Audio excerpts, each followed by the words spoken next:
Hi everyone, welcome back. तो अब हम आई होप आपको पिछले वाला लेक्चर पूरी अच्छी तरीके से समझ में आया कि what we are talking about, human geography क्या है, पर्सपेक्टिव में हम क्या पढ़ने वाले हैं। तो आई होप आपको थोड़ी बहुत अंडरस्टैंडिंग उसकी क्लियर हो गई होगी। अभी हम सेकेंड पार्ट स्टार्ट करें। वी आर इवॉल्विंग, हम भी थोड़ा सा आगे चल रहे हैं।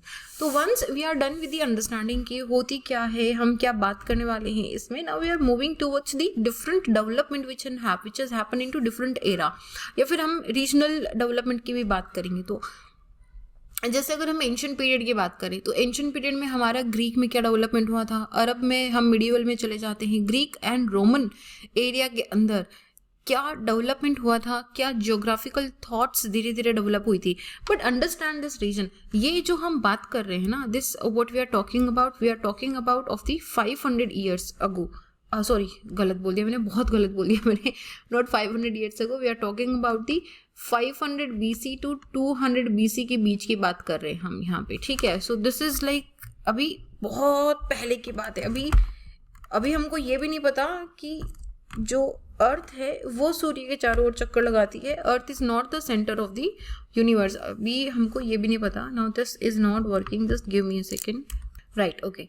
सो ये बट स्टिल जो ग्रीक पीरियड था ना, यहाँ पे इसको हम गोल्डन पीरियड बोलते हैं, हम इसको गोल्डन पीरियड ऑफ नॉलेज बोलते हैं, क्योंकि उस वक्त पे ग्रीक ने एक ऐसा फ्रेमवर्क ऑफ कॉन्सेप्ट, मेरी बातें ध्यान से सुनते जाना, नोट्स में आपको एक PDF भी प्रोवाइड करूंगी इसके साथ में, so you will have that also, but keep listening to me very carefully and keep making your short notes also, and I think you're sticking to your promise also कि आपने revise करा है और मेरा कल का लेक्चर खत्म होने के बाद में you have read and you have revised it, all right।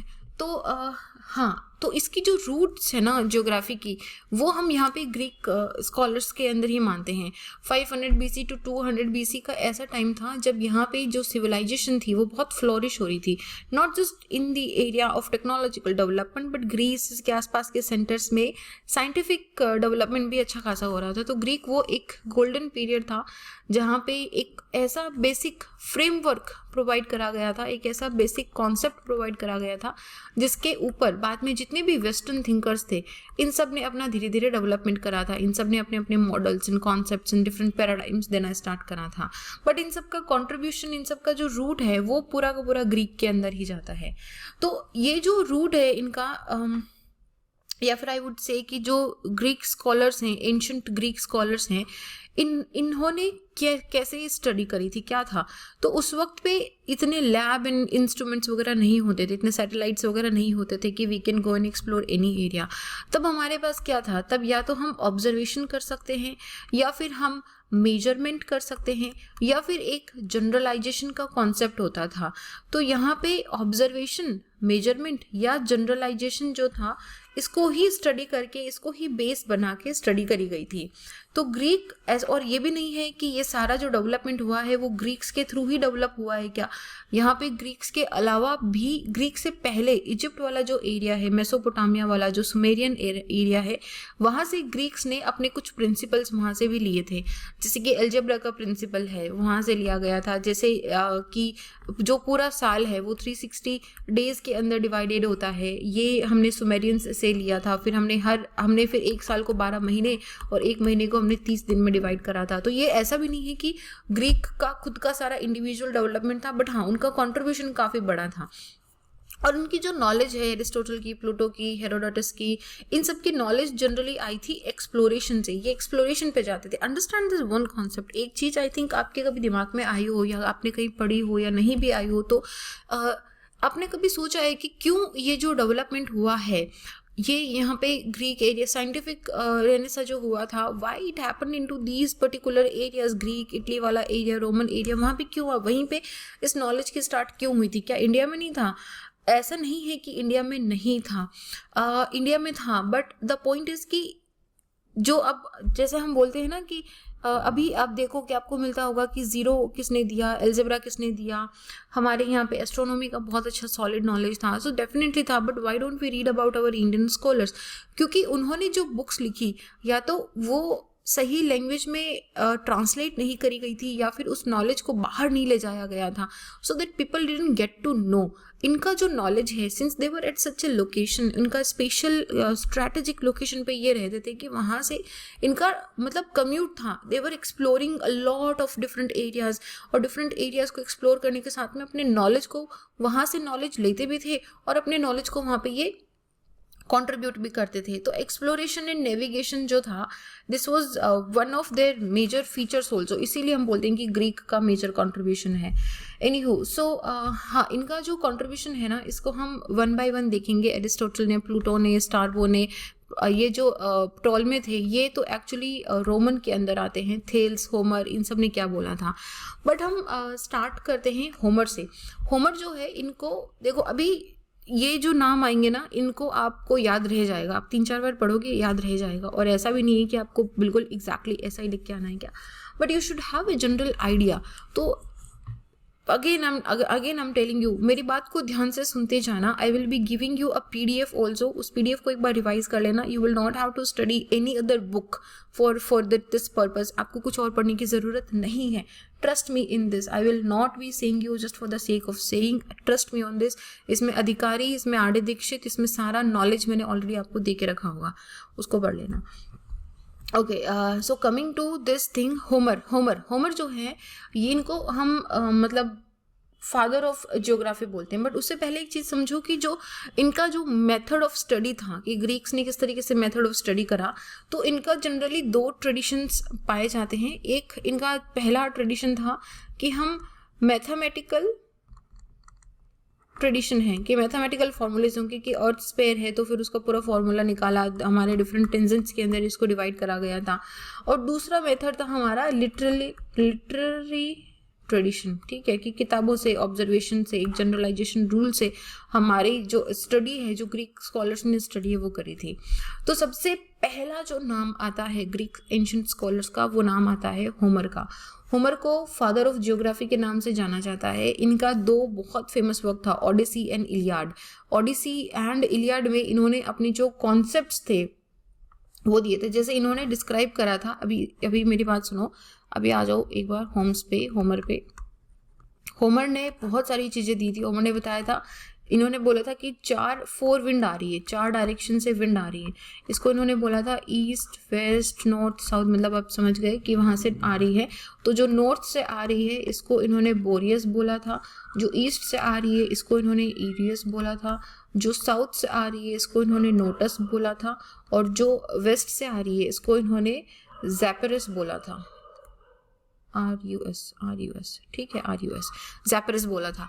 तो ये इन्होंने 4 विंड बताई थी। देखो यार, अगेन अभी हमको सारी चीज़ें पता है कि विंड कैसे है, अभी हमने सारी क्लाइमेटोलॉजी पढ़ ली है, but again I am talking about that era जहाँ पे ये सारी इन्फॉर्मेशन नहीं थी, जहाँ से डेवलपमेंट हो रहा था धीरे धीरे। इसके अलावा होमर का जो मतलब कंट्रीब्यूशन मेजर आता है ना, ये आता है कि इन्होंने पुश करना स्टार्ट करा था। इनका ये जो ओडिसी तो अभी भी बहुत इंपॉर्टेंट बुक माना जाता है। उसके बाद में अनदर वेरी इंपॉर्टेंट स्कॉलर आते हैं हमारे थेल्स जो है, ये पहले ऐसे ग्रीक जीनियस फिलोसोफर थे। इन्होंने पूरा वर्ल्ड ट्रैवल करा और उन्होंने जियोमेट्री की एक बेसिक थ्योरम दी थी। थेल्स ने जो थ्योरम दी थी वो बड़ी इंटरेस्टिंग, मतलब अभी भी उसके कॉन्सेप्ट सही हैं। तो इन्होंने ना 6 जियोमेट्रिक प्रपोजिशंस दी थी। पहला इन्होंने बताया था कि सर्कल को अगर आप डायमीटर से डिवाइड करते हो तो ये 2 इक्वल पार्ट में डिवाइड हो जाता है। अगेन इन्होंने दिया था कि जैसे 2 पैरेलल लाइन के बीच में आप इस तरीके से एक डायगोनल लाइन खींचोगे तो इसके जो ऑपोजिट वाले एंगल्स हैं वो बराबर रहते हैं, उनका जो एंगल है वो that will be like equal angle.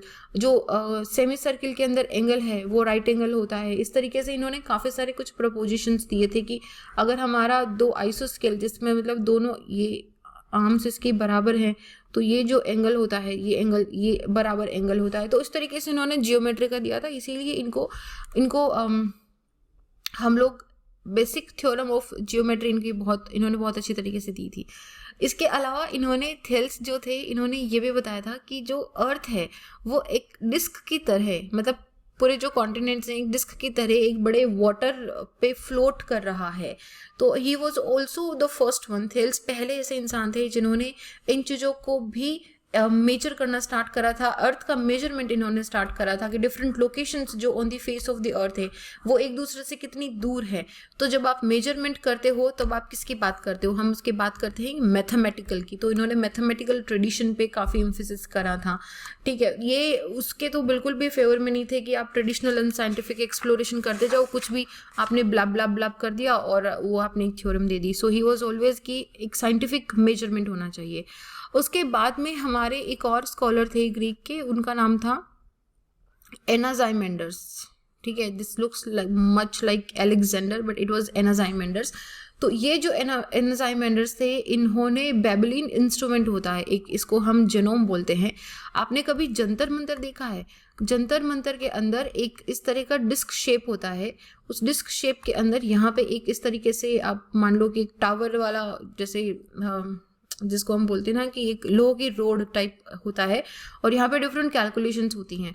तो जैसे जैसे मूवमेंट हो रहा है, ये जो जेनोम था, ये जो जेनोमन था, ये क्या करता था, ये इस तरह का एक पोल था जो कि इस फ्लैट सरफेस, ये फ्लैट सरफेस है, इस पे ये पोल, ये दिख रहा है पोल, ये एक वर्टिकल पोल होता था और यहाँ पे डिफरेंट कैलकुलेशंस होती थी।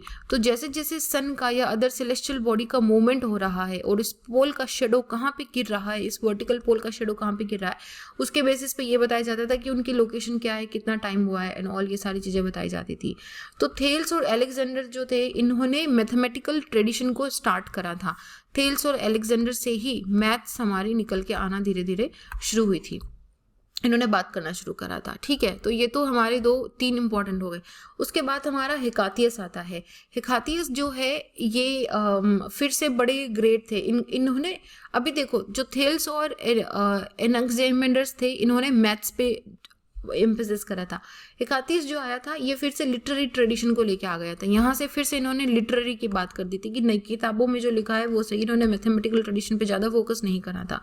इनका एक वर्क है जिसको बोलते हैं गेस पीरियडोस, या फिर अगर इसको बोले तो जिसको हिंदी में बोला जाता है डिस्क्रिप्शन ऑफ द अर्थ। ये डिस्क्रिप्शन ऑफ द अर्थ पहला ऐसा फर्स्ट सिस्टमेटिक डिस्क्रिप्शन है पूरे वर्ल्ड का, जिसके अंदर टू द नोन वर्ल्ड, जिसके अंदर पूरे वर्ल्ड की बात करी गई है। तो इन्होंने इसी के अंदर, ये 6th सेंचुरी BC के अंदर आया था, इसी के अंदर इन्होंने जो वर्ल्ड है इसको बताया था कि जो मेडिटेरेनियन सी के आसपास वाला वर्ल्ड है, इसको इन्होंने परप्लस के नाम से बुलाया था। और परप्लस का मतलब होता है PERPLUS, परप्लस का मतलब होता है कोस्टल एरियाज। तो ये यहाँ से कोस्टल एरियाज का कॉन्सेप्ट जो है वो धीरे धीरे निकल के आना शुरू हुआ था। इन्होंने अपनी जो हिकातियस बुक है इसको 2 पार्ट में डिवाइड करा था। एक पार्ट में इन्होंने बताया था कि मैं मेडिटेरेनियन सी, मतलब जो यूरोप है, पर्टिकुलरली जो यूरोप की जियोग्राफिकल इंफॉर्मेशन के बारे में इन्होंने स्टडी करी थी, और दूसरा जो पार्ट था बुक का उसमें इन्होंने लीबिया के बारे में पर्टिकुलरली उसकी इंफॉर्मेशन के बारे में स्टडी करी थी, ठीक है। तो ये इनकी जो बुक है description of the earth, this is actually a blend of literary tradition क्या था और उसके साथ में ही डिफरेंट जगह का, जैसे यूरोप का या फिर लीबिया का टोपोग्राफिकल इकोलॉजिकल ट्रेडिशन कैसा था, इन चीज़ों पे इन्होंने फोकस करा था। इसके अलावा हिकातियस पहले ऐसे थे, फॉर द फर्स्ट टाइम इन्होंने 2 अप्रोच ऑफ स्टडी दी थी, nomothetic which is law seeking approach and ideographic approach which is a descriptive। so descriptive and nomothetic approach ये हमारा dualism या dichotomy के अंदर भी आता है, तो उसके बारे में भी हम बात करेंगे, ठीक है। तो हिकातियस ने एक पूरा इस तरह का एक हिकातियस ने वर्ल्ड मैप भी प्रिपेयर करा था। तो बट ये इनका जो मैप था, ये जो एलेक्जेंडर ने अपनी कैलकुलेशंस करी थी इसके बेसिस पे था वो, तो it was not like complete contribution of Hecataeus, but हाँ हिकातियस ने अपना मैप करा था। अच्छा, उसके बाद में एक और हमारे स्कॉलर आते हैं which is our Herodotus. Herodotus जो है ये 5th सेंचुरी के अंदर थे and he was also an outstanding Greek scholar. इन्होंने मतलब इन्होंने इनको फादर ऑफ हिस्ट्री बोला जाता है and he was the person जिन्होंने हिस्ट्री और जियोग्राफी को लिंक करा था।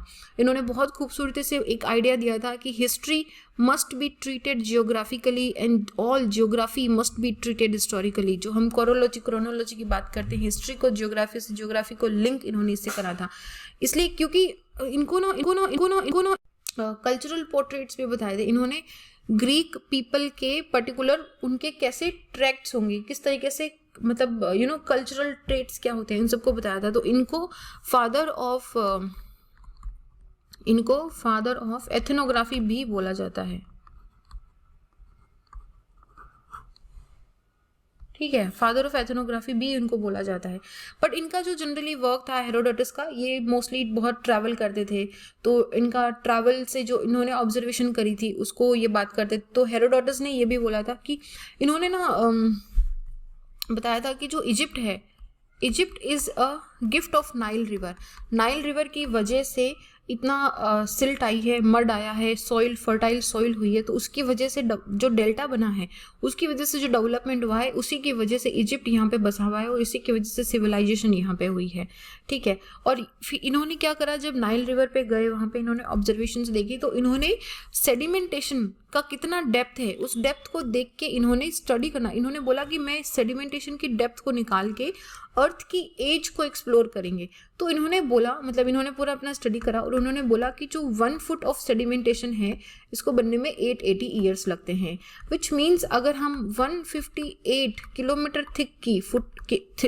थिक की सेडिमेंटेशन मांगे तो अर्थ की जो एज है वो अराउंड 440 मिलियन ईयर्स के आसपास आनी चाहिए, और अर्थ की एज कितनी है 4.6 बिलियन, ठीक है। और इन्होंने कितना बताया 4.4 बिलियन, तो काफ़ी पास में पहुंचे थे। बट इनका मतलब this is the first time when somebody is trying to estimate the age of the earth also, तो ये इनका बड़ा यूनिक मेथड था। बट मतलब it's not like, I don't see कि ही फेल तो बिल्कुल भी नहीं हुए थे। फिर हमारे दो बड़े amazing geographers, I would not call them geographer, I will call them the scholars आते हैं, प्लूटो एंड एरिस्टोटल। प्लूटो जो है ये Plato, I should say him, not Pluto, right, Pluto हमारा वो हो जाएगा। वेल प्लेटो जो है ये मास्टर ऑफ डिटेक्टिव रीजनिंग थे। फ्रॉम लाइक ये बोलते थे कि किसी भी जनरल टू पर्टिकुलर की स्टडी में जाओ, मतलब like study about unique features, study about the particular features. तो and he was also, Plato was also the first scholar जिन्होंने ये आइडिया अडॉप्ट करा था कि अर्थ जो है वो पूरे यूनिवर्स के सेंटर में लोकेटेड है और बाकी जितनी भी सेलेस्टियल बॉडीज हैं वो अर्थ के चारों तरफ चक्कर लगा रही हैं। तो ये प्लेटो का पहला, मतलब he was like first time we are the center of the universe. So next time when somebody says you are the center of the universe, say yes, Plato said that, right? So you believe in his theories. Anyhow, this was again a very very initial time जब हमको नहीं पता था, हम सब समझने की कोशिश कर रहे थे। उसके बाद में एरिस्टोटल आए। तो एरिस्टोटल ऐसे पहले थे जिन्होंने पहला paradigm with in the theoretical framework, ये ही प्रोवाइडेड दिस फर्स्ट पैराडाइम। तो उस वक्त यूरोप पे जो भी थ्योरेटिकल फ्रेमवर्क था उससे उन्होंने पहला पैराडाइम प्रोवाइड करा था। तो इन्होंने एम्फेसिस करा था कि जितनी भी ऑब्जर्वेशंस होती हैं, if they were made through the senses and they do not provide an explanation, especially the scientific explanation, तो इन्होंने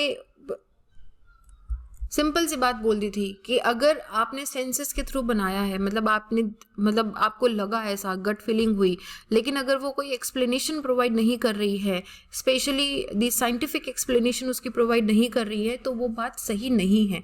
और इस बात को ना सिर्फ उन्होंने बोला, इन्होंने इस बात को मतलब अपना खुद का प्रिंसिपल भी था।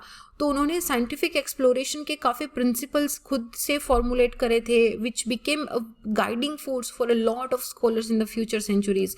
तो इन्होंने, जैसे प्लेटो ने बोला था कि जो अर्थ है वो स्पेरिकल शेप के अंदर है, तो अब एरिस्टोटल पूरी मैथमेटिकल कैलकुलेशन लगाने बैठ गए कि वो एक स्टेप आगे गए। उन्होंने बोला कि प्लेटो ने बोला है, I agree, but I will give you an explanation for that spherical shape.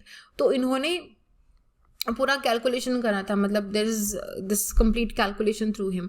इसके साथ में इन्होंने ये भी बोला था कि जो जियोग्राफी है, ये मतलब ब्रांच जो पर्टिकुलरली ह्यूमन ज्योग्राफी की जो ब्रांच है, ये एनवायरनमेंट के साथ लिंक करती है। तो इन्होंने बोला था कि जो अर्थ की सरफेस है उसमें लोग किस तरीके से रहते हैं, variation in habitability. Variation in habitability का मतलब क्या हुआ, जैसे मैंने लास्ट वाले लेक्चर में आपको बताया था, habitability is because of latitudinal position, ठीक है। मतलब इक्वेटर पे आपकी अलग हैबिटेबिलिटी होगी, टेम्परेट मैप की अलग होगी, फ्रिजिड मैप की अलग होगी। बट इन्होंने ये नहीं बताया कि कहाँ पे कैसे होगी, बस इन्होंने अभी यही बताया है कि लैटिट्यूडनल पोजीशंस होती हैं। फिर आगे और इन्होंने फर्दर स्टडी करा तो इन्होंने बोला कि जो इक्वेटोरियल एरिया है यहाँ पे टेम्परेचर बहुत हाई है, विच मीन्स ये कम्प्लीटली इनहेबिटेबल एरिया है, तो यहाँ पे ज़्यादा आपको लोग मिलेंगे नहीं, इसलिए इन्होंने इस इक्वेटोरियल एरिया को टोरिड जोन दिया था। याद आ रहा है कुछ, क्लाइमेटोलॉजी में हमने पढ़ा था टोरिड जोन, तो टोरिड जोन इन्होंने नाम दिया था। इसके अलावा इन्होंने बोला और जो अर्थ इक्वेटर से आप जितना दूर जाते जाओगे उतना ही हैबिटेबिलिटी कम होती जाएगी, विच मीन्स जो पोलर एरियाज हैं वो पोलर एरियाज मेरे फ्रिजिड एरियाज होते हैं, ठीक है। तो यहाँ पे भी मेरी हैबिटेबिलिटी नहीं रहेगी, ये भी इनहेबिटेबल एरिया है, which means polar and equator के बीच वाला जो टेम्परेट रीजन है यहाँ पे मेरी हैबिटेबिलिटी रहेगी। सो इन शॉर्ट इन्होंने अर्थ को 3 जोन में डिवाइड करा था, torrid, frigid and temperate zone के अंदर डिवाइड करा था। बट यहाँ पे ये बात खत्म नहीं हुई थी, अभी देखो ये एरिस्टोटल अपनी बात बोल के चले गए, फिर एरिस्थोनासिस आए। एरिस्थोनासिस जो है इनको फादर ऑफ जियोग्राफी बोला जाता है, and he is the first person जिन्होंने जियोग्राफी को पूरा इन्होंने डिस्क्रिप्शन दिया। जियोग्राफी किसको बोलते हैं, geography is geo plus graphy. Geo का मतलब होता है अर्थ और ग्राफी का मतलब होता है describe, which means you are describing the earth. But कैसे डिस्क्राइब कर रहे हो, तो इन्होंने बोला earth is what study, geography is what, geography is study of earth as the home of man. Man का होम बोल रही हूँ अर्थ एक मतलब हमारा घर है, तो उस तरीके से हम इसकी पूरी स्टडी कर रहे हैं। तो इनकी एक बुक आई थी जियोग्राफी का एक बुक आई थी। तो इस बुक में इन्होंने जो पूरा वर्ल्ड है इसको 5 क्लाइमेटिक जोन में डिवाइड करा था। एक टॉरिड जोन दिया था इन्होंने which is the equatorial area, 2 temperate zone दिए थे और 2 ही इन्होंने फ्रिजिड जोन दिए थे पोलर एरिया के पास में। तो मतलब नदर्न एंड सदर्न हेमिस्फेयर के अंदर इस तरीके से पहला ये रिमार्केबल डिवीजन आया था 5 क्लाइमेटिक जोन का, ठीक है। उसके बाद में स्टारबो आया था, तो स्टारबो ने भी इनका भी एक जियोग्राफिया करके बुक थी जिसमें 17 वॉल्यूम थे इनके। तो 17 वॉल्यूम को तो हम नहीं पढ़ेंगे, जाहिर सी बात है, बट इनका ये जो स्टारबो थे ना, स्टारबो पे आ जाओ, मैं अंडरलाइन कर देती हूँ। स्टारबो भी जो है एक ट्रैवलर थे, it was also highly influenced by the historical topographic traditions. तो होमर हो गए, हेकातियस हो गए, एरिस्टोटल हो गए, इन सब से ये बहुत इन्फ्लुएंस थे। इनकी राइटिंग में ये चीज़ दिखती भी है, जैसे कि इन्होंने जो अपनी बुक थी ज्योग्राफिया, इसमें इन्होंने जो हमारा ये एरिस्टोटल ने जो जोन ऑफ हैबिटेबिलिटी वर्ड दिया था कि सिर्फ टेम्परेट रीजन के अंदर ही हैबिटेबिलिटी एरिया रहेगा, तो इसको इन्होंने एक्सेप्ट करा और इसको इन्होंने नाम दिया था एक्यूमेन, AQUMENE, एक्यूमेन नाम दिया था इन्होंने बिल्कुल इसको, ठीक है। जो कि एरिस्थोनस ने डिफाइन करा था, इन्होंने जो 5 ये एरियाज दिए थे, ठीक है। 2 टेम्परेट जोन जो हमारे थे, तो 2 एक्यूमेंस थे हमारे। तो एनीहो इनका डिफरेंट था, तो डिफरेंट वॉल्यूम्स में इन्होंने डिफरेंट स्टडी करी थी, ठीक है। तो ये तो हमारे ग्रीक स्कॉलर्स आ गए हैं। फिर सेकंड हमारा एंशिएंट के अंदर आता है रोमन स्कॉलर्स। तो रोमन का जो कंट्रीब्यूशन है वो मतलब जियोग्राफी के अंदर उतना नहीं है, इनका कंट्रीब्यूशन बहुत, अगर हम ग्रीक के कंपैरिजन में देखें तो रोमन का कंट्रीब्यूशन इतना नहीं है, लेकिन प्लॉट में एक ऐसे हैं जिनके कंट्रीब्यूशन को आप बिल्कुल ओवरलुक नहीं कर सकते। इनके लिए geography was the science of art of the map making. इसमें खुद ही बोल रहे हैं, तो इसका मतलब है इन्होंने मैप्स पे बहुत ज़्यादा फोकस करा था। तो इनका जो आइडिया है, इन्होंने भी काफ़ी लोगों से, एरिस्टोटल से, हिपोक्रेटस से, इन सब से इन्होंने बोरो करा था आइडिया। मतलब जाहिर से बात है कि सारा इनका यूनिक कॉन्सेप्ट नहीं था, लेकिन इनका एक मोन्यूमेंटल वर्क आया था, द अल्मागस्ट करके एक वर्ड आया था। तो इसमें इन्होंने पूरा बताया था कि कैसे सेलेस्टियल बॉडीज जो है इनका मूवमेंट कैसे होता है, मतलब पूरा लॉन्ग टर्म स्टडी करके इन्होंने बताया था। इन्होंने एरिस्टोटल ने जो बोला था ना कि अर्थ हमारी स्पेरिकल शेप के अंदर रहती है, इसको भी इन्होंने एक्सेप्ट करा था। ये भी इन्होंने एक्सेप्ट करा था कि ये सेंटर ऑफ द यूनिवर्स है और ये स्टेशनरी है, और बाकी जितनी भी सेलेस्टियल बॉडीज हैं वो इसी अर्थ के चारों तरफ एक सर्कुलर मोशन के अंदर रोटेशन कर रही हैं। तो इनका फील्ड ऑफ मैप मेकिंग के अंदर काफ़ी लंबा कंट्रीब्यूशन था। इन्होंने बताया था कि लैटिट्यूड्स एंड लॉन्गिट्यूड्स क्या होते हैं। इन्होंने मेरिडियंस, लॉन्गिट्यूड्स को मेरिडियंस बोला था जो हम बोलते ही हैं, और इन्होंने जो पैरेलल्स लैटिट्यूड्स हैं इनको बोला था। तो ये इनका मेजर कंट्रीब्यूशन था। और रोमन के कंट्रीब्यूशन के अंदर ना प्टोलेमी के अलावा कहीं और कंट्रीब्यूशन इतना दिखाई देता नहीं है। जनरली हम इन्हीं के बारे में बात करते हैं। बट हम इसको ख़त्म करें ग्रीक एंड रोमन को, उससे पहले एक बार समरी देख लें इसके, क्या इनका क्या कंट्रीब्यूशन था। देखो ये जो बात हो रही है ना, तो ये बात हो रही है प्री हिस्टोरिक पीरियड की। प्री हिस्टोरिक पीरियड की हम बात कर रहे हैं, जब अभी धीरे धीरे बस अंडरस्टैंडिंग स्टार्ट हुई है, और वो भी अभी बड़े एलिमेंट्री मैनर के अंदर हमारी अंडरस्टैंडिंग धीरे धीरे डेवलप होना स्टार्ट हुई है। तो ऐसे के अंदर ग्रीक जो है ये पहले ऐसे स्कॉलर्स थे जिन्होंने जियोग्राफी का नॉलेज इम्पॉर्टेंट हो सकता है क्या, इसको डेमोस्ट्रेट करना, इसको धीरे धीरे बताना शुरू करा था। इन्होंने मेन एनवायरनमेंट रिलेशनशिप कैसा हो सकता है, किस तरीके से, जैसे इन्होंने बात करी थी टोरिड जोन की बात करी थी, इन्होंने एक्यूमन की बात जो करी थी, है ना। तो ये क्या था, ये मेन एनवायरनमेंट रिलेशन को, ये इक्वेटर पे लोग क्यों नहीं रह रहे हैं, इक्वेटर को इन्होंने इनहैबिटेबल क्यों बताया, क्योंकि वहाँ पे सोलर इंसोलेशन इतना है, नेचर आपको अलाउ नहीं करेगा रहने के लिए। हालांकि वो कम्प्लीटली ट्रू नहीं था, but again understand this was the time जब अभी एक्सप्लोरेशन भी स्टार्ट नहीं हुआ है, ठीक है। तो उस, लेकिन जो इन्होंने बताया था कि earth as a home of the man, which is true, which is still the definition for the geography we use. जो जियोग्राफी का डेफिनेशन दिया गया था, geo plus graphy, earth as the earth as the describe, कि earth को कैसे describe करते हैं, ये भी हम आज भी पढ़ते हैं। तो इनका major contribution physical and mathematical geography में डेफिनेटली रहा है, बट इनका मेजर कंट्रीब्यूशन है एस्ट्रोनॉमी के अंदर रहा है। एंड दो टू ऑल्सो अर्थ का पूरा सर्कमफेरेंस कैलकुलेट करने के अंदर, अर्थ का सोलर सिस्टम में क्या पोजीशन है, अर्थ का शेप कैसा है, हैबिटेबिलिटी रीजंस क्या है, इन सब के बारे में हुआ था। तो ग्रीक एंड रोमन स्कॉलर्स के कंट्रीब्यूशन को हम बिल्कुल अंडरमाइन नहीं कर सकते, क्योंकि इन्होंने पहला बेस क्रिएट करा था जो साइंटिफिक जियोग्राफी का, and which left an imprint for centuries.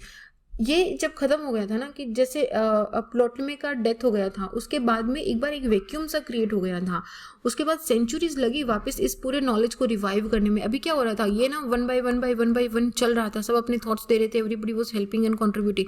जैसे ही प्टोलेमी का डेथ हुआ, उसके बाद में यहाँ पे एक पूरा गैप आ गया पूरी अंडरस्टैंडिंग के अंदर, पूरे आप अगर लिटरेचर के अंदर भी देखोगे तो एक गैप सा क्रिएट हो गया था, बट उसको वापस रिवाइव करने में काफ़ी टाइम लगा था, ठीक है। तो वो तो हमारी एंशंट की बात है। तो अगर आपसे क्वेश्चन पूछा जाए कि एंशंट टाइम के अंदर जियोग्राफिकल थॉट का डेवलपमेंट कैसा था, तो आपको स्ट्रैबो, एरिस्टोटल, प्लेटो, इन सब के बारे में लिखना है, हिकार्टियस, हेरोडियस, इन सब के बारे में लिखना है, होमर के बारे में।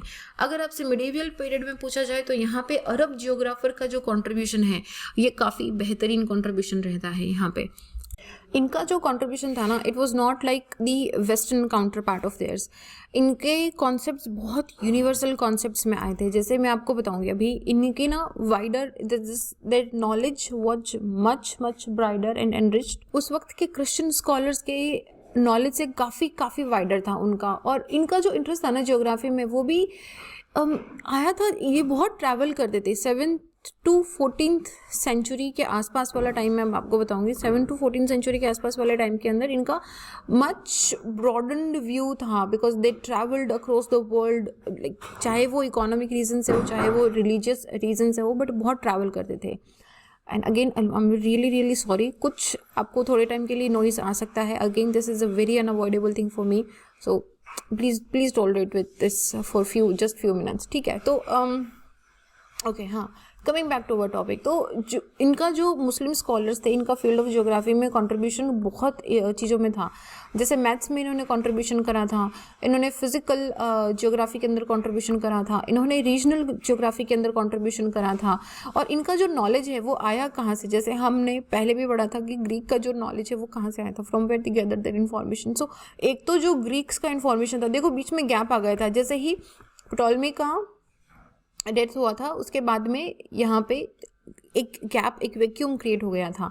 और उसके बाद में मिडिवियल एरा के आसपास में ब्रिटेन के अंदर डार्क पीरियड चलना स्टार्ट हो गया था, which means everything was almost blocked. वो नए एक्सप्लोरेशन को, मतलब जैसे मैंने आपको बताया कि there was this just prevalence of the thoughts of the god, कि गॉड के अगेंस्ट कुछ नहीं होगा। No scientific exploration was happening at that time. तो उसी टाइम पे मिडिवल पीरियड के अंदर यहाँ पे बहुत अच्छा खासा एक्सप्लोरेशन हुआ था।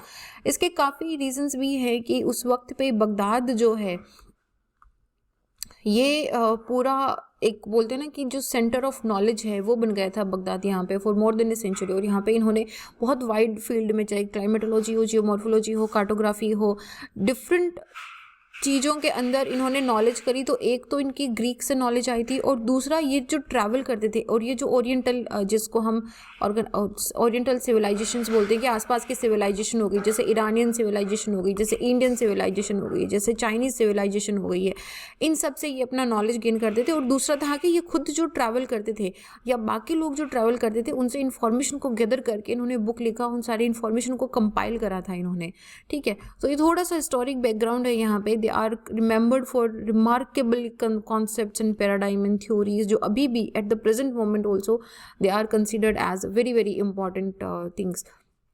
इनका एक बहुत इम्पॉर्टेंट आप कैरेक्टरिस्टिक मुस्लिम स्कॉलर्स का ये बोल सकते हो कि ये ना पूरी ज्योग्राफिकल थिंकिंग के अंदर कॉम्प्रीहेंसिवनेस लेके आए थे। कॉम्प्रीहेंसिवनेस मतलब क्या है कि सब मिला के इन्होंने आइडिया ऑफ स्पेशलाइजेशन के बारे में बात नहीं करी थी एक्सेप्ट 1 और 2 पॉइंट। बाकी ये बहुत ही जनरलिस्टिक बात करते थे कि ऐसा होता है। तो इनकी चाहे वो राइटिंग फिजिकल ज्योग्राफी के अंदर हो, चाहे इनकी राइटिंग ह्यूमन ज्योग्राफी के अंदर हो, इन्होंने हिस्ट्री के फैक्ट्स को प्रेजेंट करा, इन्होंने रिलीजन के फैक्ट्स को प्रेजेंट करा, इन्होंने फिलॉसफी, कस्टम, ड्रेस, डाइट। याद करो इब्न तूता जब आए थे तो इब्न तूता की जो बुक है अल हिंद करके एक बुक है इनकी, उसके अंदर उन्होंने क्या नहीं लिखा था, इंडिया के अंदर किस तरह के लोग रहते हैं, किस तरह के रिलीजन है, हमारे कस्टम्स क्या हैं, किस तरह के कपड़े लोग पहनते हैं, इन सारी चीज़ों के बारे में पूरा इन्फॉर्मेशन इन्होंने दिया था। तो जनरली मतलब मोर 99% तक इनका किसी भी चीज़ में स्पेशलाइजेशन नहीं था। इनकी राइटिंग में सब कुछ इंक्लूड होता था। But other than 2 Arab scholars, 2 Arab scholar थे जिनका नाम था अल दिनावरी, जिन्होंने सिर्फ क्लाइमेटोलॉजी पे वर्क करा था, स्पेसिफिक क्लाइमेटोलॉजी पे वर्क करा था। और एक थे अल आसमा नाम था। इन्होंने पर्टिकुलरली सिर्फ प्लांट जियोग्राफी पे काम करा था कि जियोग्राफी के हिसाब से जो मतलब this was actually an area of the bio and environment geography का था। तो इन 2 के अलावा बाकी आपको इनकी जितनी भी बुक है, अल बुरूनी की, अल मसूदी की, इब्न तूता की, इब्न खालदून की, इन सारी बुक्स में आपको एक बहुत ही कॉम्प्रिहेंसिव नॉलेज ऑफ जियोग्राफी मिलता है, ठीक है। तो ये था। तो हमारे प्रोमिनेंट जियोग्राफर्स कौन कौन थे उसके बारे में हम एक एक करके देखते हैं। बस आपको ये ध्यान रखना है कि उस वक्त पे मिडीवल में हम अरब के बारे में बात क्यों कर रहे हैं, क्योंकि उस वक्त पे क्रिश्चियन वर्ल्ड के अंदर डार्केस्ट पीरियड चल रहा था, मिडिल एजेस के अंदर। आप ये वर्ल्ड हिस्ट्री के अंदर आप पढ़ोगे और भी अच्छी तरीके से, देन यू विल नो। तो इनमें जो एक बहुत इंपॉर्टेंट है, जिन्होंने बहुत रिमार्केबल ऑब्जर्वेशन करी थी in the field of physical geography, specially climatology के अंदर, इन्होंने ये थे हमारे अल बाल्खी थे। इनकी किताब थी किताब अल अशकाल। इन्होंने दुनिया का पहला क्लाइमेटिक एटलस दिया था। This is very very important. इससे पहले हमको क्या मिले थे, 5 क्लाइमेटिक जोन्स मिल रहे थे। एरिस्टोटल ने जोन दिए हैं, इन्होंने एक्यूमेन करके एक क्लासिफिकेशन दिया था कि ये टॉरिड है, ये मेरा फ्रिजिड जोन है, ये टेम्परेट जोन है। बट यहाँ पे पहला वर्ल्ड का क्लाइमेटिक एटलस मिला था, कौन से जोन में कौन सा एरिया है यहाँ पे, ठीक है। तो ये अल बलखानी के साथ में स्टार्ट हुआ था। इन्होंने क्या करा था, जो डिफरेंट अरब ट्रैवलर्स थे, जो डिफरेंट जगह पे एक्सप्लोरेशन के लिए जाते थे, उन सब से बातचीत करी, उनका डेटा, क्लाइमेटिक डेटा उन्होंने क्या देखा है उसको प्रिपेयर करके इन्होंने इस किताब को बनाया था। तो ये इनका अगेन ऑब्जर्वेशन के बेसिस पे था। उसके बाद में आए थे अल मसूदी जो थे अनदर वेरी वेरी इंपॉर्टेंट मुस्लिम स्कॉलर। इन्होंने ये बगदाद से ही थे, ठीक है, थे बगदाद से ही, ज्योग्राफर थे, हिस्टोरियन भी थे, वर्ल्ड ट्रैवलर भी थे, एक प्रोलिफिक राइटर भी थे, सब कुछ थे ये। तो उन्होंने बड़ी डाइवर्स थीम पे काम करी थी। इनकी किताबें थी, जैसे एक इन्होंने महराज अल दुआब किताब लिखी थी, इन्होंने किताबुल अस्वात लिखी थी, किताब अखबार ज़ामिन लिखी थी। देन यू नीड टू सी, आप इनकी किताबों के नाम देखोगे और जो अगर आपने ग्रीक और रोमन में बुक्स के नाम देखे, they are very different, it's because of the language culture यहाँ पे, ठीक है। तो इन्होंने अल मसूदी ने इन्होंने वेदर कंडीशंस के बारे में बहुत अच्छे तरीके से बताया था। मतलब ये जो डिफरेंट प्लेसेस पे गए थे, वहाँ पे किस तरह का वेदर इन्होंने देखा था। इन्होंने बोला कि जो सॉल्ट पे सी है, द सॉल्ट इन द सी, ये किसने बोला था, ये अल मसूदी ने बोला था कि the salt in the sea is coming from land area. अब मेरे को एक बात बताओ, जब सैलिनिटी की हमने बात करी थी तो क्या हमने नहीं बोला था कि एक मेजॉरिटी ऑफ दी जो सैलिनिटी का कंपोनेंट है, it is coming from the land area, from the sedimentation. So that is the same thing he said. इसके साथ में इन्होंने अल मसूदी ने काफ़ी सारी और भी चीज़ें बताई थी। इन्होंने इरोजन प्रोसेस का क्या रोल होता है, इरोजन की देखो ये सब डेविस पेंक ने बताया, उससे पहले ये अल-मसूदी ने बता दिया था कि मतलब ये पर इतनी ना वो एकदम आप ऐसे बोल सकते हो कि स्पेसिफिक स्टडी नहीं था, it was just a generalized idea. जितना डेविस ने पूरा कॉन्सेप्चुलाइज करके दिया था उतना कॉन्सेप्चुलाइज्ड नहीं था, बट हाँ डेफिनेटली ही अप्रिशिएटेड कि role of process of erosion क्या होता है, स्ट्रीम कैसे डिफरेंट स्ट्रक्चर बनाती है, इवोल्यूशन ऑफ लैंडफॉर्म होता है। इसके साथ में he was very very clear कि जो अर्थ का शेप है वो भी स्पेरिकल होता है। ह्यूमन ज्योग्राफी के फील्ड में भी इन्होंने ह्यूमन और एनवायरनमेंट का क्या आपस में रिलेशनशिप है, क्या इम्पैक्ट पड़ता है, मतलब लैटिट्यूड के डिफरेंट वेरी होने से ह्यूमन की लाइफ और एटीट्यूड पे, हमारी लाइफ एंड एटीट्यूड पे क्या इम्पैक्ट पड़ रहा है, मतलब जो एनवायरमेंटल डिटर्मिनिज्म होता है कि how environment is impacting the human life, उसका भी इन्होंने यहाँ पे थोड़ा सा एक्सप्लेन करा था। उन्होंने पूरे वर्ल्ड को 7 लैंग्वेजेस के अंदर डिफाइन करा था, क्योंकि तब उतनी ही मतलब again they were the explorer, they were exploring the world till then.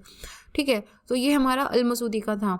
अल-मसूदी के बाद में हमारा बिरूनी था। अल-बिरूनी वॉज वेरी यूनिक पर्सनैलिटी। ये बाई रेस ताजिक थे लेकिन बाई कल्चर ये पर्शियन थे, और इन्होंने सारी चीज़ों में इंटरेस्ट था। ये एस्ट्रोनॉमी ले लो, मैथमेटिक्स ले लो, क्रोनोलॉजी ले लो, फिजिक्स ले लो, मेडिसिन्स ले लो, हिस्ट्री ले लो, इन सब चीज़ों में इनकी स्टडी थी। तो इनकी एक किताब थी, इनकी एक्चुअली काफ़ी सारी किताबें थी, जैसे कि इन्होंने किताब अल हिंद लिखा था, इनकी थी किताब अल हिंद। ये what is happening to this, okay, किताब अल हिंद थी, अल कुवानन अल-मासूदी थी, इनकी तारिकुल हिंद थी। तो ये सारी किताबों में इन्होंने कुछ ना कुछ नया डिस्कवरी जो इन्होंने करा था वो लिखा था। जैसे किताब अल हिंद जो था, इसके अंदर इन्होंने ज्योग्राफी ऑफ इंडिया के बारे में बात करी थी, very very important, and he talked about geography of India. तो इसमें इन्होंने पूरी बातें बताई थी कि किस तरीके से हिमालय के नीचे, जिसको हम बोलते हैं ना कि हमारा भागर या घाघर वाला एरिया, जहाँ पे हमको राउंड शेप्ड स्टोन्स मिलते हैं। जैसे मैंने आपको, अगर आपको याद हो, जब हम ड्रेनेज पैटर्न पढ़ रहे थे, उससे पहले जब हम इवोल्यूशन पढ़ रहे थे India, particularly physical setting of India में, तब मैंने आपको बताया था कि जैसे आप ऋषिकेश तक जाओगे तो आपको बड़े बड़े बोल्डर्स मिलेंगे, फिर जैसे ही हरिद्वार में गंगा प्लेन एरियाज में आ जाती है तो यहाँ पे क्या होगा, आपको कोरस मटेरियल मिलेगा, फिर धीरे धीरे फाइनर मटेरियल मिलता जाएगा।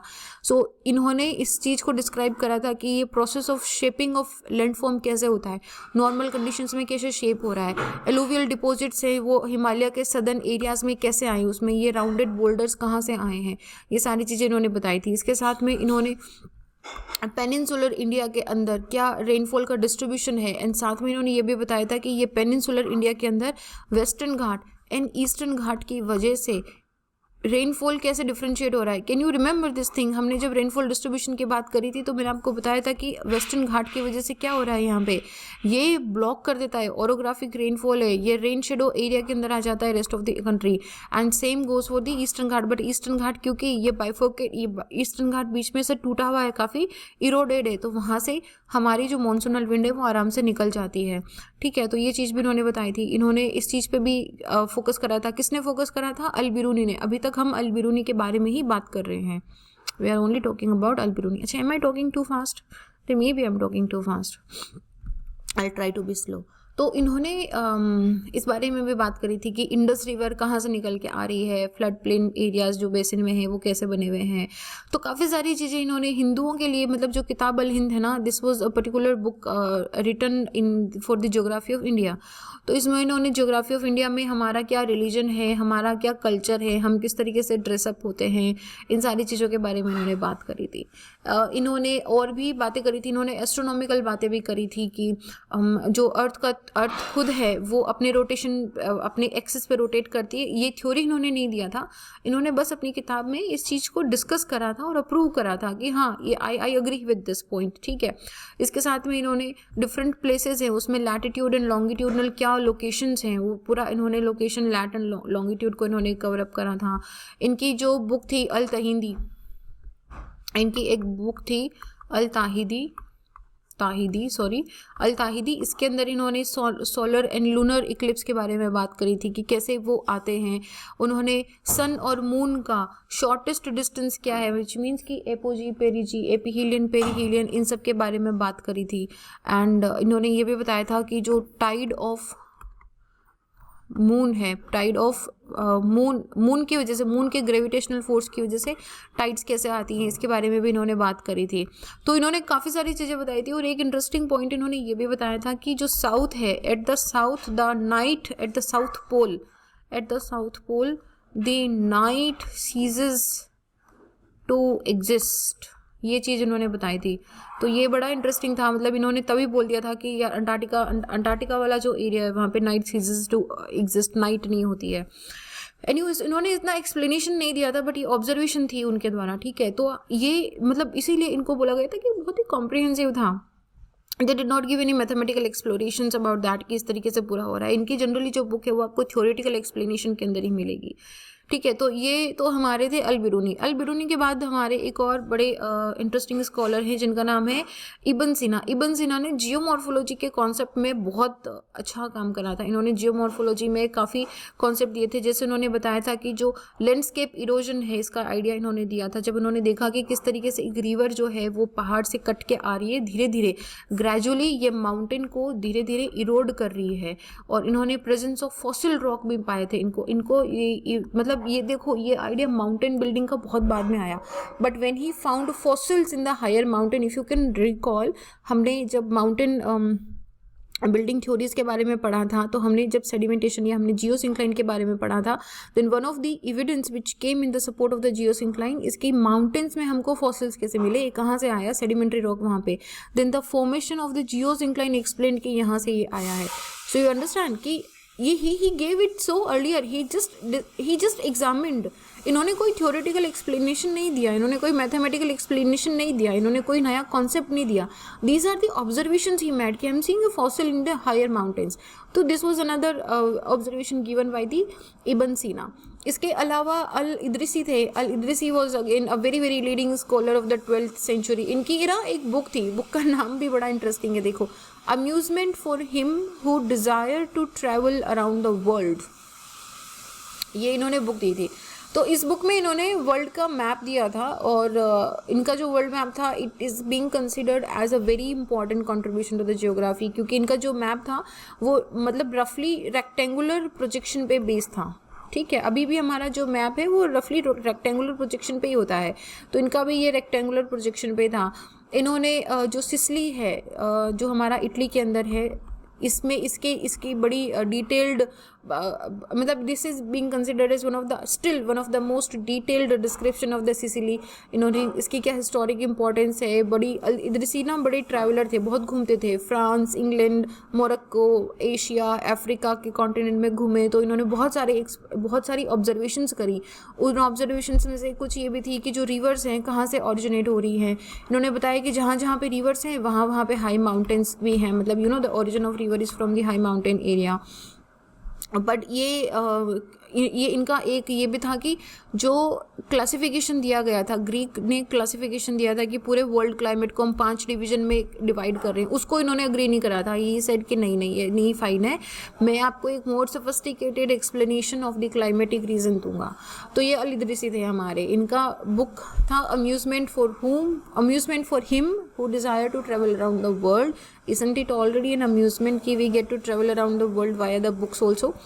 But I think आप जब जाओगे ना लेबासना में तो you will travel a lot. You will like literally travel a lot and you will have a lot of fun. You will make friends for life. You will make memories for life.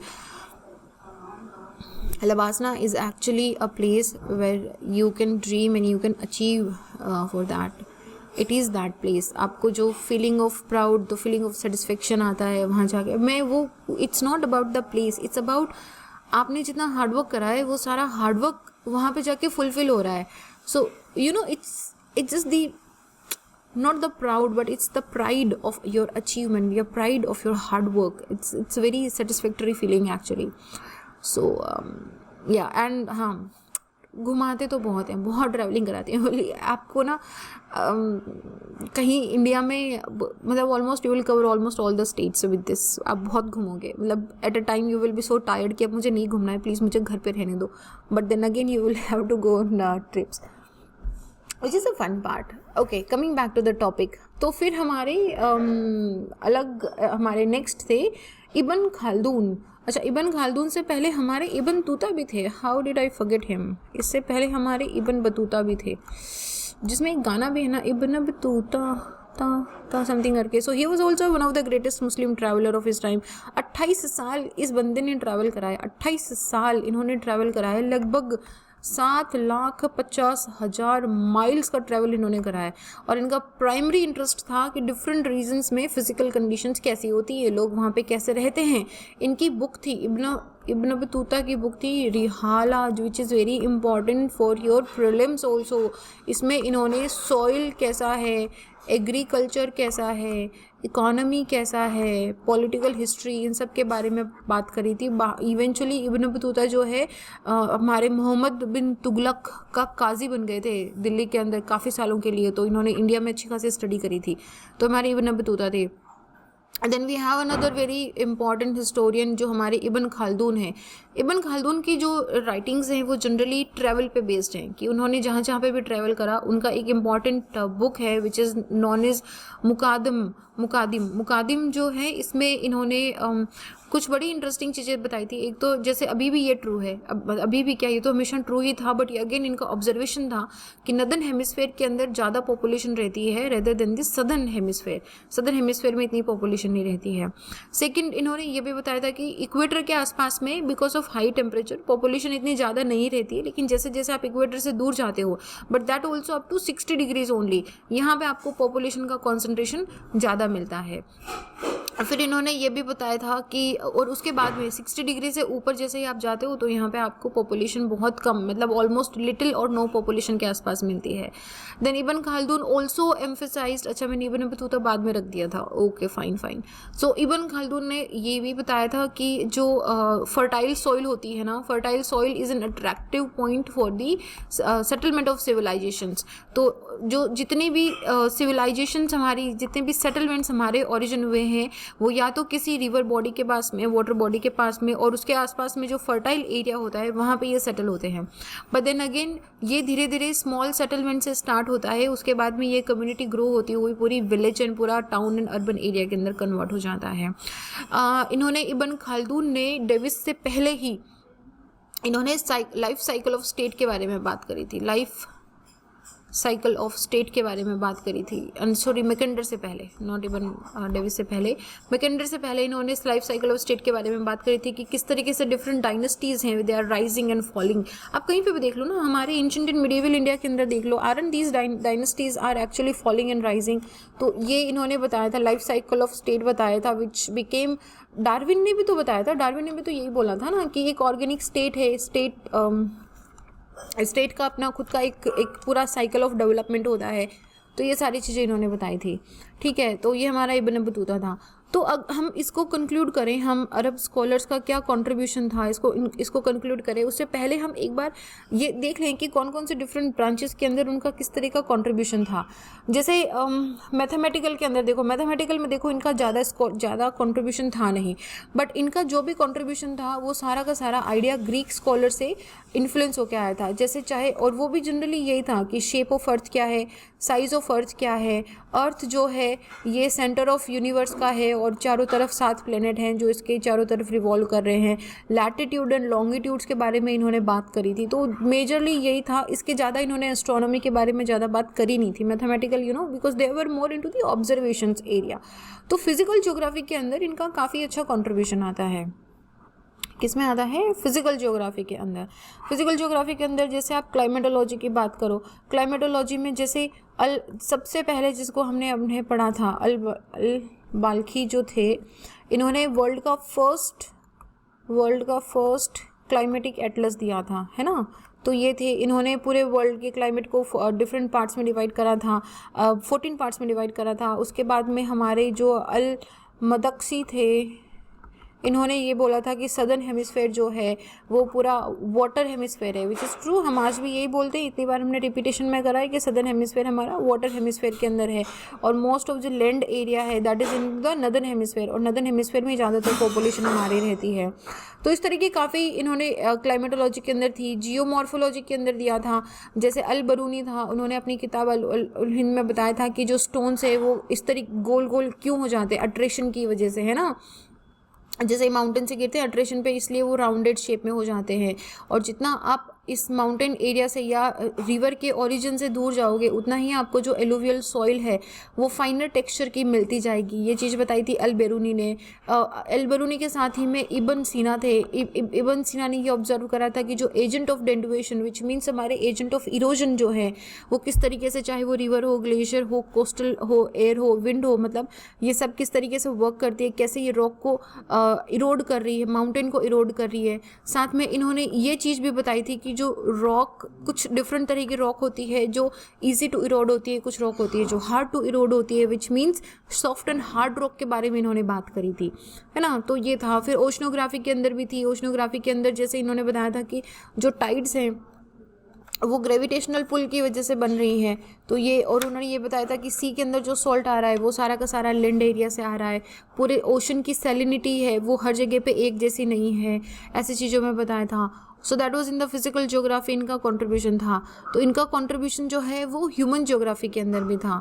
Human geography के अंदर particularly इनका contribution काफ़ी अच्छा था, क्योंकि ये travel करते थे तो जिस भी वर्ल्ड में, जिस भी कंट्री में जाते थे वहाँ पे लोग किस तरीके से रहते हैं, लोगों का वहाँ पे कल्चर क्या है, लोगों का वहाँ पे ड्रेसिंग क्या है, वहाँ की डेमोग्राफी क्या है, वहाँ पे किस तरीके से अर्बन एरिया सेट है, वहाँ पे इकोनॉमिक ज्योग्राफी, मतलब इकोनॉमिक ज्योग्राफी के अंदर इन्होंने क्या पढ़ा कि ट्रेड कैसे हो रहा है।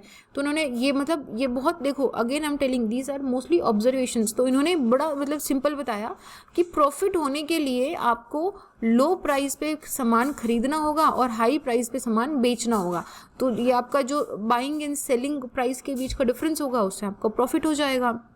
अर्बन ज्योग्राफी के अंदर इन्होंने डिफरेंट कॉन्सेप्ट दिए थे कि जो सिटीज़ हैं वो कैसे डेवलप हो रही है, क्या रिलेशनशिप है सिटीज़ का उनके आसपास के एनवायरनमेंट के साथ में, इसे सारी चीज़ें इन्होंने बताई थी। तो मतलब इनका अगेन कंट्रीब्यूशन जो है उस वक्त भी मिडीवियल टाइम के अंदर बहुत इंपॉर्टेंट माना जाता है। मतलब this was the I think the only period in the medieval time जब इस तरह का कंट्रीब्यूशन आया था। उसके बाद में अगर हम एज ऑफ एक्सप्लोरेशन की बात करें तो हुआ क्या था। देखो एज ऑफ एक्सप्लोरेशन का थोड़ा सा ना प्रीवियस हिस्ट्री समझो कि what happened during this time. So this is the period I am talking about the 15th century के स्टार्टिंग की बात है ये, ठीक है। उस वक्त पे there was a sudden increase in the explorations, या फिर जो हमारे वॉयजेस जा रहे थे यूरोप से वो सडनली बहुत इंक्रीज होना स्टार्ट हो गए थे। आई टेल यू कि क्यों इंक्रीज होना स्टार्ट हो गए थे, and that is the time when the history took a major turn. क्योंकि तब तक हमको मोस्टली इतना ही, मतलब इतना नहीं, हर जगह पे सिविलाइजेशन फैल चुकी थी। बट द पॉइंट इज़ कि जो हम जनरल एज ऑफ एक्सप्लोरेशन की बात करते हैं ना, ये आती है हमारी यूरोपियन एरा से, European I will say places से आती है, लोकेशन से आती है। तो यहाँ पे क्या हुआ क्या था, देखो ये जो हमारा पर्टिकुलरली दिस सदर्न यूरोप वाला जो पार्ट है, this was near to the Mediterranean area, और यहाँ से ये रेड सी से कनेक्ट होके इंडिया तक जाते थे। और इधर से भी इनका पूरा कैप टाउन तक नहीं गए थे तब तक नहीं गए थे। बट व्हाट हैपन कि अराउंड दिस एरा यहाँ पे जो ऑटोमन एम्पायर है, यहाँ पे ऑटोमन एम्पायर ने अपना पूरा जिसको बोलते हैं वर्चस्व फैला लिया था पूरा एरिया। तो यूरोप को बड़ा सफ़र हुआ था। तो यूरोप क्या हुआ कि यहाँ का इनका जो पूरा ये एरिया है जहाँ से इनका ट्रेड होता था, पर्टिकुलरली जो ट्रेड रूट्स है ना, इन ट्रेड रूट्स को ब्लॉक कर दिया था ऑटोमन एम्पायर ने। तो इनको मतलब ना तो ये नॉर्थ अमेरिका की तरफ जा पा रहे थे, ना ही रेड सी से जा पा रहे थे। तो पुर्तगीज, स्पेनिश, इटालियंस, इन सब ने यहाँ पे इस एरिया में मेडिटेरेनियन सी के अंदर बहुत लंबे टाइम तक यहाँ पे फील्ड प्लेइंग था, ये मेडिटेरेनियन सी के अंदर ही खेलते थे। बट कभी ये बहुत आगे एक्सप्लोर करने के लिए नहीं गए थे। बट उसके बाद में धीरे धीरे जब ऑटोमन एम्पायर आया, इसने ब्लॉक कर दिया। स्पेशली स्पाइसेस एंड सिल्क, दो ऐसे एरियाज थे जब इनके लिए they started they had to restock it। तो उस एक्सप्लोरेशन के दो रीज़न थे। एक तो रीज़न था कि उस वक्त पे इनको क्रिश्चियनिटी को स्प्रेड करना था, so to spread the religious reason हो गया। और दूसरा इनका रीज़न था ट्रेड के लिए, पर्टिकुलरली ट्रेड में जैसे प्रीशियस स्टोन्स हो गए जो इंडिया से आते हैं, स्पाइसेस हो गई जो इंडिया से आती है। इसलिए इंडिया की रिसर्च बड़ी तेज़ी से चल रही थी कि इंडिया कहाँ पे है, हमको इस रास्ते से नहीं जाने दे रहे, तो we will find an another way to reach to the India. तो ऐसा कुछ एक्सप्लोरेशन चल रहा था। हुआ क्या था, सबसे पहला एक्सप्लोरेशन जो है वो पुर्तगाल से स्टार्ट हुआ था। पुर्तगाल के अंदर एक प्रिंस थे, Prince Henry. He was a very amazing charming personality. तो ये प्रिंस हेरी इनको ना द नेविगेटर के नाम से भी बुलाया जाता था। तो he was the first among जिन्होंने इस इन वॉयजेस को या फिर इन एक्सप्लोरेशंस को सपोर्ट करना स्टार्ट करा था। एंड अरब ने भी बहुत करा, बोल सकते हो कि मैम अरब ने भी, हमने यही पढ़ा था कि वो बहुत ट्रैवल करते थे। बट यहाँ पे जो ये इनका है ना, यूरोपियंस ने जो एक्सप्लोरेशन स्टार्ट करा था, ये इनका स्टेट स्पॉन्सर्ड था। स्टेट खुद स्पॉन्सर कर रहा था, क्योंकि इनको खुद को स्पाइसेस चाहिए थी, इनको खुद को क्रिश्चियनिटी को स्प्रेड करना था। So trade started giving money, trade started putting investment into different voyages. उनमें से कुछ सक्सेसफुल होते थे, कुछ बहुत ही बैडली डिस्ट्रॉय हो जाते थे, पहुंच ही नहीं पाते थे डेस्टिनेशन पे, क्योंकि उस वक्त पे ना तो हमारे पास शिपमेंट इतना स्ट्रॉन्ग था कि वो तेज़ हवाओं को, स्ट्रॉम्स को, हरिकेन्स को झेल पाए, और ना ही हमारे पास नेविगेशन के टूल थे। मतलब समुद्र में आप खो गए, अटलांटिक ओशन में, आपको पता नहीं है ईस्ट वेस्ट साउथ नॉर्थ किस तरफ है, आप बस खो गए हो, तो आप क्या करोगे फिर? आपको पता ही नहीं है शोर कहाँ पे है, तो आप ज़्यादा दिन तक आपके पास फूड वगैरह, सामान वगैरह भी नहीं रहता था। पर्टिकुलरली ये प्रॉब्लम आती थी पैसिफिक ओशन के अंदर। बट जनरली ये यूरोपियन का जो एक्सप्लोरेशन था, इनका रूट अटलांटिक ओशन से होके जाता था। तो हेनरी जो द नेविगेटर था, इन्होंने सबसे पहले कैनरी आइलैंड पे, अफ्रीका के कोस्ट पे, यू रिमेंबर कैनरी करंट हमने बात करी थी, तो कैनरी करंट पे, यहाँ पे कैनरी आइलैंड पे इन्होंने सबसे पहले पहुँचे। फिर यहाँ पे अजोर्स पे ये पहुँचे। तो इन्होंने पहला जियोग्राफी की रिसर्च का एक इंस्टीट्यूट भी सेट करा था। उसके बाद में मतलब क्या हुआ कि this is I am talking about around 1434 के आसपास की बात है।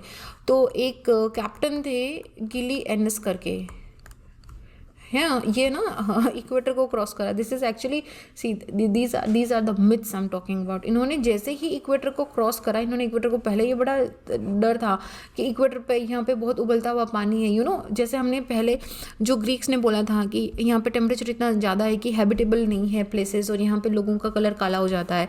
तो जैसे ही ये इक्वेटर और एरिया पे पहुँचे, इन्होंने देखा कि भाई ऐसा तो कुछ नहीं है, यहाँ पे तो सब कुछ नॉर्मली लग रहा है, पानी नहीं उबल रहा है यहाँ पे, और ना ही कोई किसी का रंग काला हुआ है। तो ये एक मिथ भी ब्रोकन हुआ था। तो ऐसे समझ रहे हो आपकी, जैसे मतलब एक सिंपल भी बोलते हैं कि या ट्रैवल करने से आपका माइंड ओपन होता है, तो ये इनका भी ट्रैवल करने से धीरे धीरे माइंड ओपन होने लगा था। तो they started more going towards the southern area. तो वो मारितुआना तक पहुँचे। उसके बाद में बहुत और भी थे जिन्होंने अफ्रीका के अंदर एक्सप्लोरेशन करा, अफ्रीका के चारों तरफ चक्कर लगाया।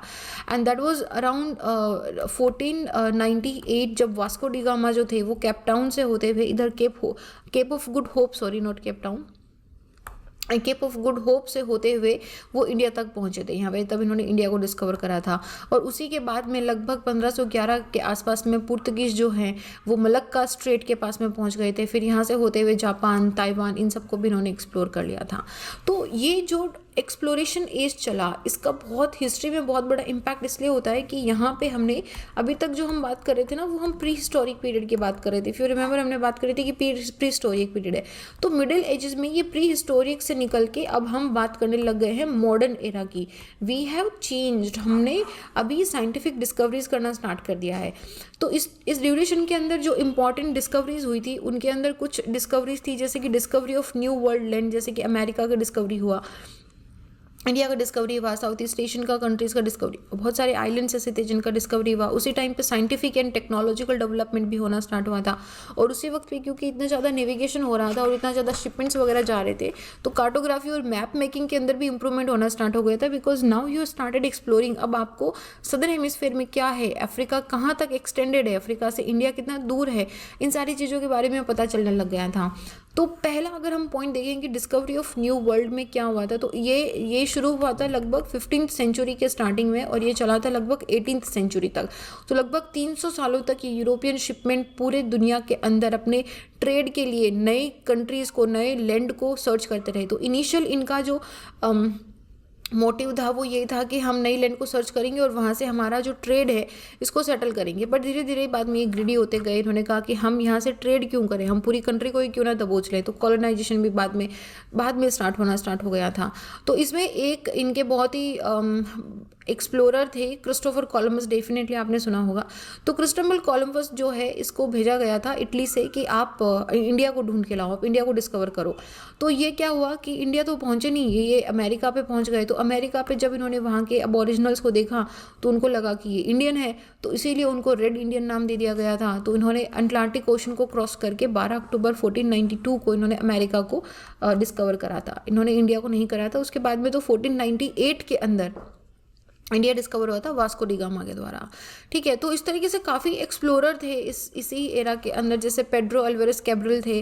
तो इन्होंने ये पुर्तगीज नेविगेटर एंड एक्सप्लोरर थे जिन्होंने ब्राज़ील को डिस्कवर करा था। वास्को डी गामा थे, ये पहले एक्सप्लोरर थे जिन्होंने who discovered and sailed directly from Europe to India, Cape of Good Hope को क्रॉस करते हुए निकले थे।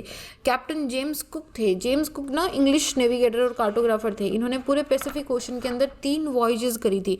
इन्होंने ये पहली बार था कि इन्होंने पूरा यूरोपियन मैप के अंदर पूरा कौन कौन से आइलैंड्स हैं, किस तरीके की कोस्ट लाइन है, इस तरीके पूरी टेरिटरी को इन्होंने उसमें मार्क करा था। बट इनका one of the most, captain James cook का आपने डेफिनेटली नाम सुना होगा, one of the most remarkable discovery इनकी आती है कि इन्होंने ईस्टर्न कोस्ट ऑफ ऑस्ट्रेलिया को डिस्कवर करा था और उसके साथ में इन्होंने हवाईयन आइलैंड्स जो हैं इनको भी डिस्कवर करा था कि उनकी लोकेशन कहाँ पे है।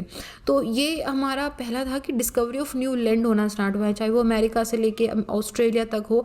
हम different they started finding ways through the oceans.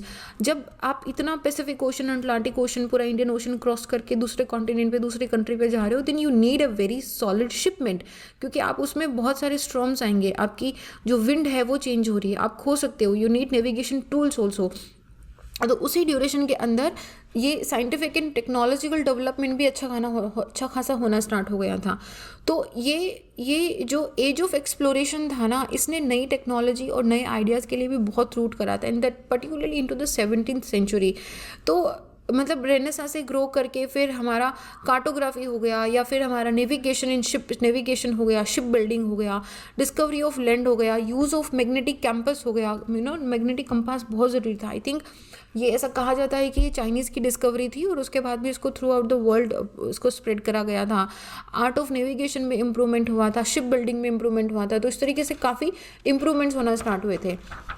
तो अब अगर हम आगे चल के थोड़ा सा साइंटिफिक एंड टेक्नोलॉजिकल डेवलपमेंट की बात करें, तो यहाँ पे हमारी एज आती है सबसे पहले तो इसमें सबसे बड़ा इन्वेंशन हुआ था प्रिंटिंग मशीन का। अभी तक जितने भी मैप बन रहे थे या जितने भी डॉक्यूमेंट्स लिखे जा रहे थे ना, वो सब हाथ से लिखे जाते थे। अब हाथ से आप कितना प्रिंट कर सकते हो, आप कितनी अवेयरनेस फैला सकते हो। तो यहाँ पे सबसे पहले तो एक तो ये दिस इज़ अराउंड 1450s की बात है, 1550 के आसपास में प्रिंटिंग मशीन्स आना स्टार्ट हो गई थी। और उसमें से सबसे बड़ा जो प्रिंटिंग मास प्रोडक्शन स्टार्ट हुआ था वो जर्मनी में स्टार्ट हुआ था, जोहान्स के अंदर, जोहान्स गुटेनबर्ग ने किया था 1450 के अंदर। इसके अलावा हमारे स्कॉलर्स जैसे कि कोपरनिकस हो गया, केपलर हो गया, गैलीलियो हो गया, न्यूटन हो गया, different scientific and technological development हो रहा है इस एज ऑफ डिस्कवरी में। इससे पहले जो डार्क एज चल रही थी ना, उसमें इन सारी थ्योरीज को रिजेक्ट किया जा रहा था। जैसे मैं सिंपल आपको बता रही हूँ, पहले ग्रीक्स इस चीज़ में मानते थे कि अर्थ सेंट्रिक है, विच मीन्स कि अर्थ सेंटर ऑफ द यूनिवर्स है, उसके चारों तरफ जितनी भी सेलेस्टियल बॉडीज़ हैं वो एक सर्क्यूलर शेप के अंदर इस तरीके से रोटेट करती हैं। बट अब ये जो कॉन्सेप्ट था, अब इसको कैंसिल आउट करना स्टार्ट हो गया, अब इसको रिजेक्शन स्टार्ट हो गया। अब हम नया कॉन्सेप्ट लेके आए। तो क्या हुआ था कि अराउंड 1618 के आसपास में, उससे पहले कोपरनिकस ने 32 साल तक, इस बंदे ने 32, और आप बोलते हो कि 2-3 साल की प्रिपरेशन में हालत ख़राब हो जाती, इस बंदे ने बिना किसी इस एक्सपेक्टेशन के कि कितना सक्सेसफुल हो सकता है, 32 साल तक इसने स्टार्स की, प्लैनेट्स की, मून की, इनका क्या मूवमेंट है, किस तरीके से ये मूव कर रहे हैं, ऑब्जर्व करा इसने। ऑब्जर्वेशन के बाद में इसने पहला modern version of heliocentric approach दिया था। हेलियोसेंट्रिक अप्रोच क्या होती है, हालांकि ये पूरी साइंस की बात है, बट क्योंकि सिंस हम साइंटिफिक एंड टेक्नोलॉजिकल एडवांसमेंट की बात कर रहे हैं, हेलियोसेंट्रिक होता है कि सूर्य आपका सेंटर में है और इसके चारों तरफ जो प्लैनेट्स हैं वो अब घूम रहे हैं इसके अंदर, वो हमारा हेलियोसेंट्रिक होता है। इससे पहले क्या बता रहे थे ग्रीक जितने भी थे कि अर्थ सेंटर ऑफ यूनिवर्स है, सारे प्लैनेट्स अर्थ के चारों ओर घूमते हैं, हम ही हैं सेंटर ऑफ यूनिवर्स। जब कोपरनिकस ने ये दिया तो बहुत पैश आउट हुआ था, बहुत, जो हमारी, अब जिसको हम बोलते हैं ना कि कैथोलिक क्रिश्चियंस जो हैं, बहुत मतलब इन पे मर्डर तक के मतलब इतना इनका होना स्टार्ट हो गया था कि people started giving tips for his murder. But यहाँ पे इनको सपोर्ट भी बहुत मिला था बाकी से, जैसे 1618 के अंदर कैपलर थे तो इन्होंने इसको सपोर्ट करा कोपरनिकस को, और इन्होंने बोला कि मैं बिल्कुल इस चीज़ से सहमत हूँ कि ये हेलियोसेंट्रिक मूवमेंट होता है, लेकिन जो बाकी प्लैनेट्स हैं जो सूर्य के चारों तरफ घूम रहे हैं वो सर्कुलर ना होकर एक इलेप्टिकल शेप के अंदर घूमते हैं। तो इन्होंने पहला एक्सप्लेन करा था कि प्लैनेट्स किस तरीके से मोशन करते हैं, वो सर्कुलर ना होकर इलेप्टिकल मोशन में होता है। उसके बाद में गैलीलियो थे, तो गैलीलियो ने भी इस हेलियोसेंट्रिक चीज़ को सपोर्ट करा था। अब गैलीलियो खुद में इतना महान इंसान था, वो फिजिसिस्ट थे, एस्ट्रोनॉमर थे, फिलोसोफर थे, और उन्होंने बहुत क्लोजली, मतलब he himself was one of the great contributor into the scientific revolutions. बहुत सारी डिस्कवरीज, चाहे वो टेलीस्कोप की डिस्कवरी हो, चाहे वो first and second law of motion हो, इन सारी चीज़ों को मतलब he is considered, there is a reason why Galileo is being considered as the father of the modern physics and sciences. ठीक है। उसके बाद में जैसे न्यूटन थे हमारे 1686 के अंदर, इन्होंने लॉ ऑफ ग्रेविटेशन लेके आ गए थे कि हर चीज़ अर्थ की तरफ, जिस भी बॉडी का एक मास होता है वो एक ग्रेविटेशनल फोर्स एक्सट्रैक्ट करता है। इमेजिन 1686 के अंदर लॉ ऑफ ग्रेविटेशन आया था, and this changed the whole world. This was a theory which changed everything in the universe, our understanding of the universe, our understanding of the world, है ना। तो ये थे पहले, ठीक है। तो और Newton was also the first person to show कि जो motion of bodies of earth होता है बाकी सेलेस्टियल होता है, ये न्यूटोनियन लॉ से, मतलब कि हर एक चीज़, जैसे एक दिन मैंने आपको एल पॉइंट्स के बारे में बताया होगा, तो ये क्या होता है, जैसे जब आई थिंक हम ग्रेविटेशनल पॉइंट्स के बारे में बात करें तो मैंने आपको लिंगराज पॉइंट्स के बारे में बताया होगा।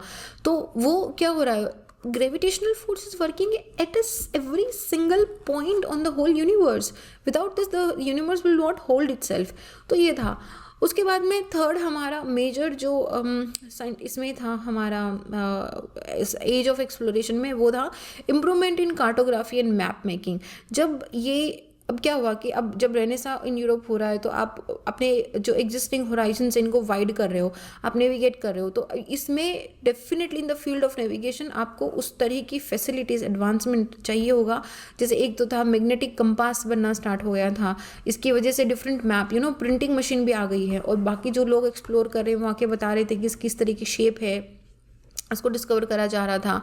तो इसको डिफरेंट मैप बन रहे थे लेटेस्ट टेक्नोलॉजी के साथ में। तो ये हमारा कार्टोग्राफी के अंदर था, और ये इसी पीरियड के अंदर ना काफ़ी जो रॉन्ग हमारे जियोग्राफिकल कॉन्सेप्ट थे इनको करेक्ट करा गया था कि ऐसा नहीं भाई, ऐसा है।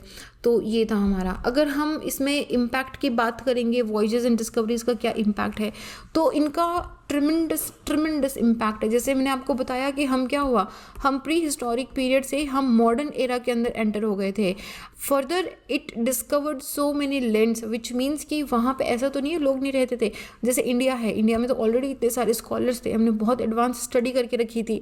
तो यहाँ पे अब क्या हुआ कि जो यूरोप में स्टडी हो रही है, जो इंडिया में स्टडी हो रही है, और जो अरब में स्टडी हो रही है, उन सब का कोलैबोरेशन हो रहा है। Different points people are getting to know, different branches of geography जो है वो यहाँ पे निकल के आ रही थी। तो ये काफ़ी इंपॉर्टेंट था। अगर हम बिल्कुल बात करें कि क्या क्या पॉजिटिव गेन हुए थे इससे, कि एक तो हमने डिफरेंट लैंड एंड कंप्लीट, मतलब हमने वर्ल्ड मैप को कंप्लीट कर दिया था कि अब यहाँ से यहाँ तक इस तरह की शेप के अंदर है। और उसके बाद में हमारी जो डिफरेंट थ्योरीज हैं, चाहे वो कॉन्टिनेंटल ड्रिफ्ट की हो, सी फ्लोर की हो, वो सब इसी पे बिल्ड हुई थी धीरे धीरे। जैसे जियोग्राफी का रिवाइवल होना स्टार्ट हुआ था, क्योंकि अभी क्या हुआ था, पहले ग्रीक आए थे, ग्रीक के बाद में जैसे ही टॉलमे का डेथ हुआ था, उसके बाद में एक पूरा वैक्यूम पीरियड आ गया था यूरोप के अंदर, कोई एक्सप्लोरेशन नहीं हो रहा था। तो ये जो एज ऑफ डिस्कवरी आया था, इसने उस पूरी चीज़ को रिवाइव करा था। It took hundreds of year, but then again it was revived. बहुत सारा डेटा, नॉलेज, इन सबको बुक में कंपाइल करा गया, ताकि आप जो इन्फॉर्मेशन आपने गेन करी आप उसको आगे की जनरेशन्स के अंदर या फिर डिफरेंट कॉन्टिनेंट्स, कंट्रीज या स्कॉलर्स के साथ में शेयर कर सको। Modern school of thought in geography, जैसे यहाँ पे अभी इसी ड्यूरेशन के अंदर हमारी जर्मन स्कूल ऑफ थॉट, हमारी फ्रेंच स्कूल ऑफ थॉट, हमारी ब्रिटिश स्कूल ऑफ थॉट, हमारी American school of thought discover, मतलब दे स्टार्टेड डेवलपिंग, उनकी डिफरेंट ब्रांचेस, डिफरेंट थॉट्स आना स्टार्ट हो गया था। इसी पीरियड के अंदर जो ड्यूअलिज्म इन जियोग्राफी है, चाहे वो फिजिकल वर्सेस ह्यूमन जियोग्राफी हो, चाहे वो रीजनल वर्सेस सिस्टमेटिक जियोग्राफी हो, रीजनल वर्सेस यूनिवर्सल ज्योग्राफी हो, इन सब के बारे में अभी मतलब like 2 branches of the geography are going to different thoughts are going, तो ये सब होना स्टार्ट हुआ था। अब थोड़ा सा अगर और आगे देखें हम कि किस तरीके से एज ऑफ मतलब मैंने आपको बोला कि from the early 15th century to 18th century तक ही एज ऑफ डिस्कवरी या एक्सप्लोरेशन था। तो बाद में क्या हुआ, 18th सेंचुरी के बाद में क्या हुआ, जब आपने इतना एक्सप्लोरेशन कर लिया तो आपने अभी भी मतलब ऐसे तो अगर आप देखोगे तो अभी भी दुनिया के इतने सारे पार्ट हैं जो कम्प्लीटली अनटच्ड हैं। तो उस वक्त पे भी साइंटिफिक एक्सप्लोरेशन 18th सेंचुरी में जो हुआ था उसमें हमने मेजरली जो हमारा 70 डिग्री साउथ से 70 degree south, north and south के बीच वाला जो एरिया है 60 डिग्री आई वुड से, इसको डिस्कवर करा था। आर्कटिक एंड अंटार्कटिक रीजन को तो हमने 20th सेंचुरी तक एक्सप्लोर करना स्टार्ट नहीं करा था। एंड ये जो इस एरिया के अंदर जो इंफॉर्मेशन, जो डेटा, इन सब चीज़ों को इन सब चीज़ों को अटेन करा गया, ये जो ज्योग्राफी डिसिप्लिन है इसका बिल्कुल शिफ्ट हो गया था। अभी हम ड्यूअलिज्म की तरफ चले गए, हम मतलब डाइकोटोमीज या कंट्रोवर्सीज, ड्यूअलिज्म, डाइकोटोमी, कंट्रोवर्सीज का मतलब क्या है कि आप दो बातें बोल रहे हो। एक पर्सन बोल रहा है कि A4 एप्पल होता है और दूसरा पर्सन बोलता है कि A4 एडम होता है। ठीक है, दोनों ही सही हैं अपनी जगह पे, बट दोनों अपनी बातों पे अड़े हुए हैं कि नहीं A4 Apple and A4 Adam होगा। तो ये चीज़ें थी। एनीहो इसमें फिर ये जो डिस्कवरीज थी, रेनेसा लेके आया था, ज्योग्राफिकल थॉट्स आगे हुई थी, काफ़ी सारे जो मिसकंसेप्शंस थे वो यहाँ पे डाई आउट होना स्टार्ट हो गए थे, बहुत अंडरस्टैंडिंग क्लियर हो गई थी। जैसे एक तो इक्वेटोरियल एरिया वाली थी कि हाँ भाई ऐसा कुछ होता नहीं है, ये सब हमारा डिफरेंट थॉट प्रोसेस है कि इक्वेटोरियल एरिया पे ना तो पानी उबलता है, ना ही आप वहाँ पे एंटर होकर काले हो जाते हो। तो ये हमारा इसका था एज ऑफ डिस्कवरी का क्या कॉन्सेप्ट था।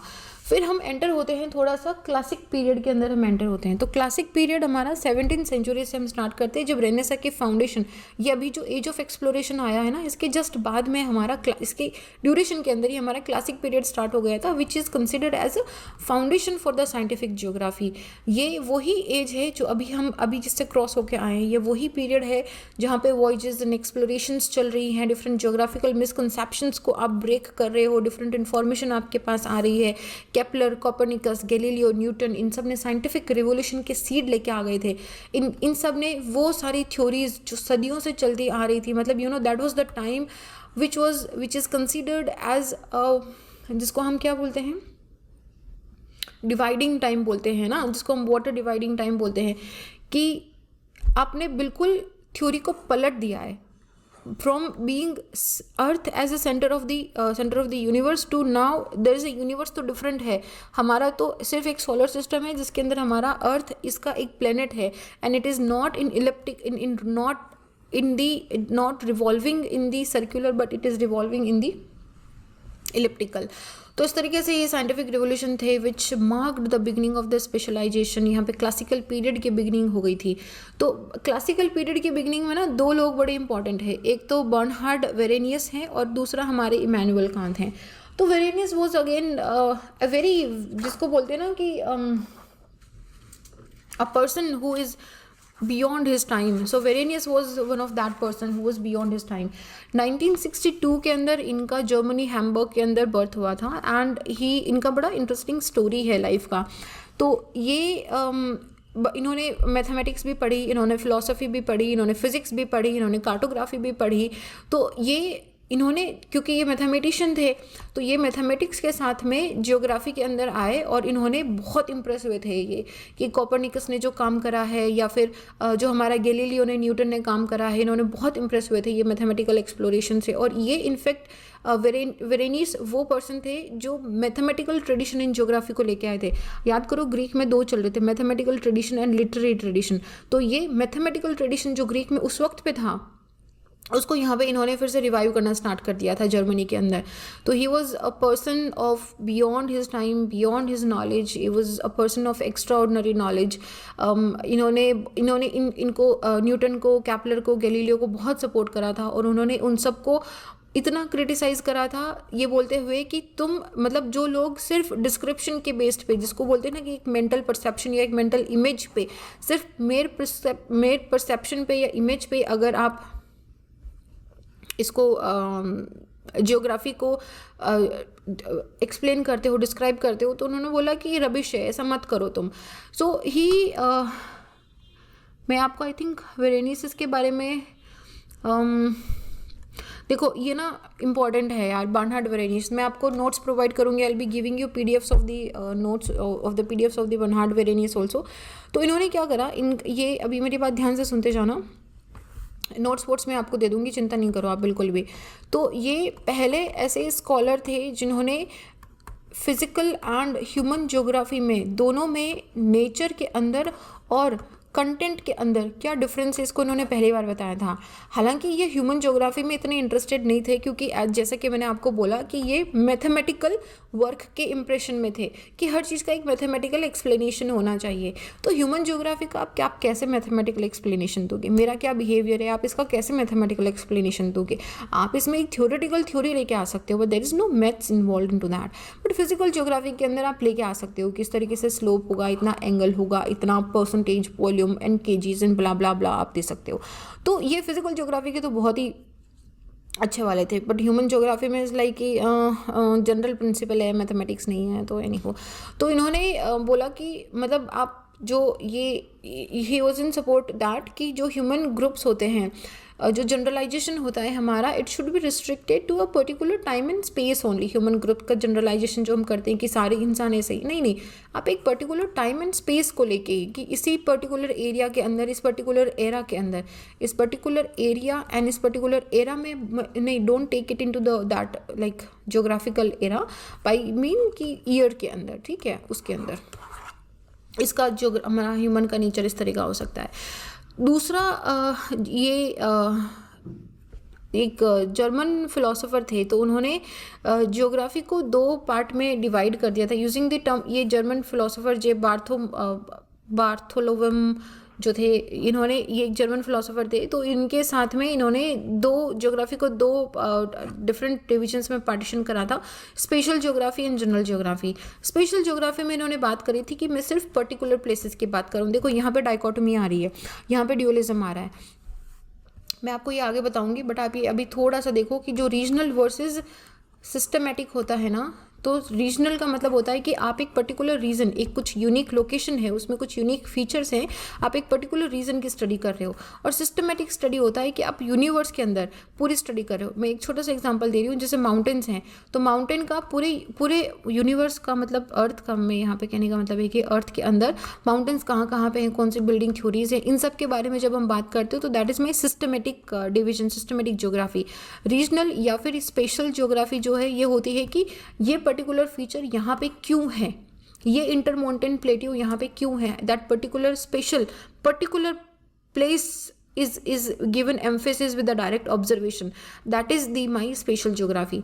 तो इन्होंने स्पेशल ज्योग्राफी हो गया या जनरल ज्योग्राफी हो गया, जनरल ज्योग्राफी के अंदर यूनिवर्सल लॉज कौन से एप्लीकेबल हैं एस्ट्रोनॉमी के अंदर, इन सब के बारे में बात करते थे। तो यहाँ पे इन्होंने एक ड्यूअलिज्म का कॉन्सेप्ट दे दिया था। जनरल ज्योग्राफी बोले तो सिस्टमेटिक लॉ के बारे में बता रहे हैं, और रीजनल ज्योग्राफी बोले तो ये किसके बारे में बता रहे हैं कि आपका एक पर्टिकुलर प्लेस के बारे में इन्होंने बात करना शुरू कर दिया था, ठीक है। तो अब वरेनियस ने तो यहाँ पे लड़ाई खड़ी कर दी। पहले तो उन्होंने बोल दिया कि भाई फिजिकल भी है और ह्यूमन भी है, और फिर आपने बोल दिया कि भाई ये रीजनल भी है और ये सिस्टमेटिक भी है, तो ऐसे कैसे बात चलेगी।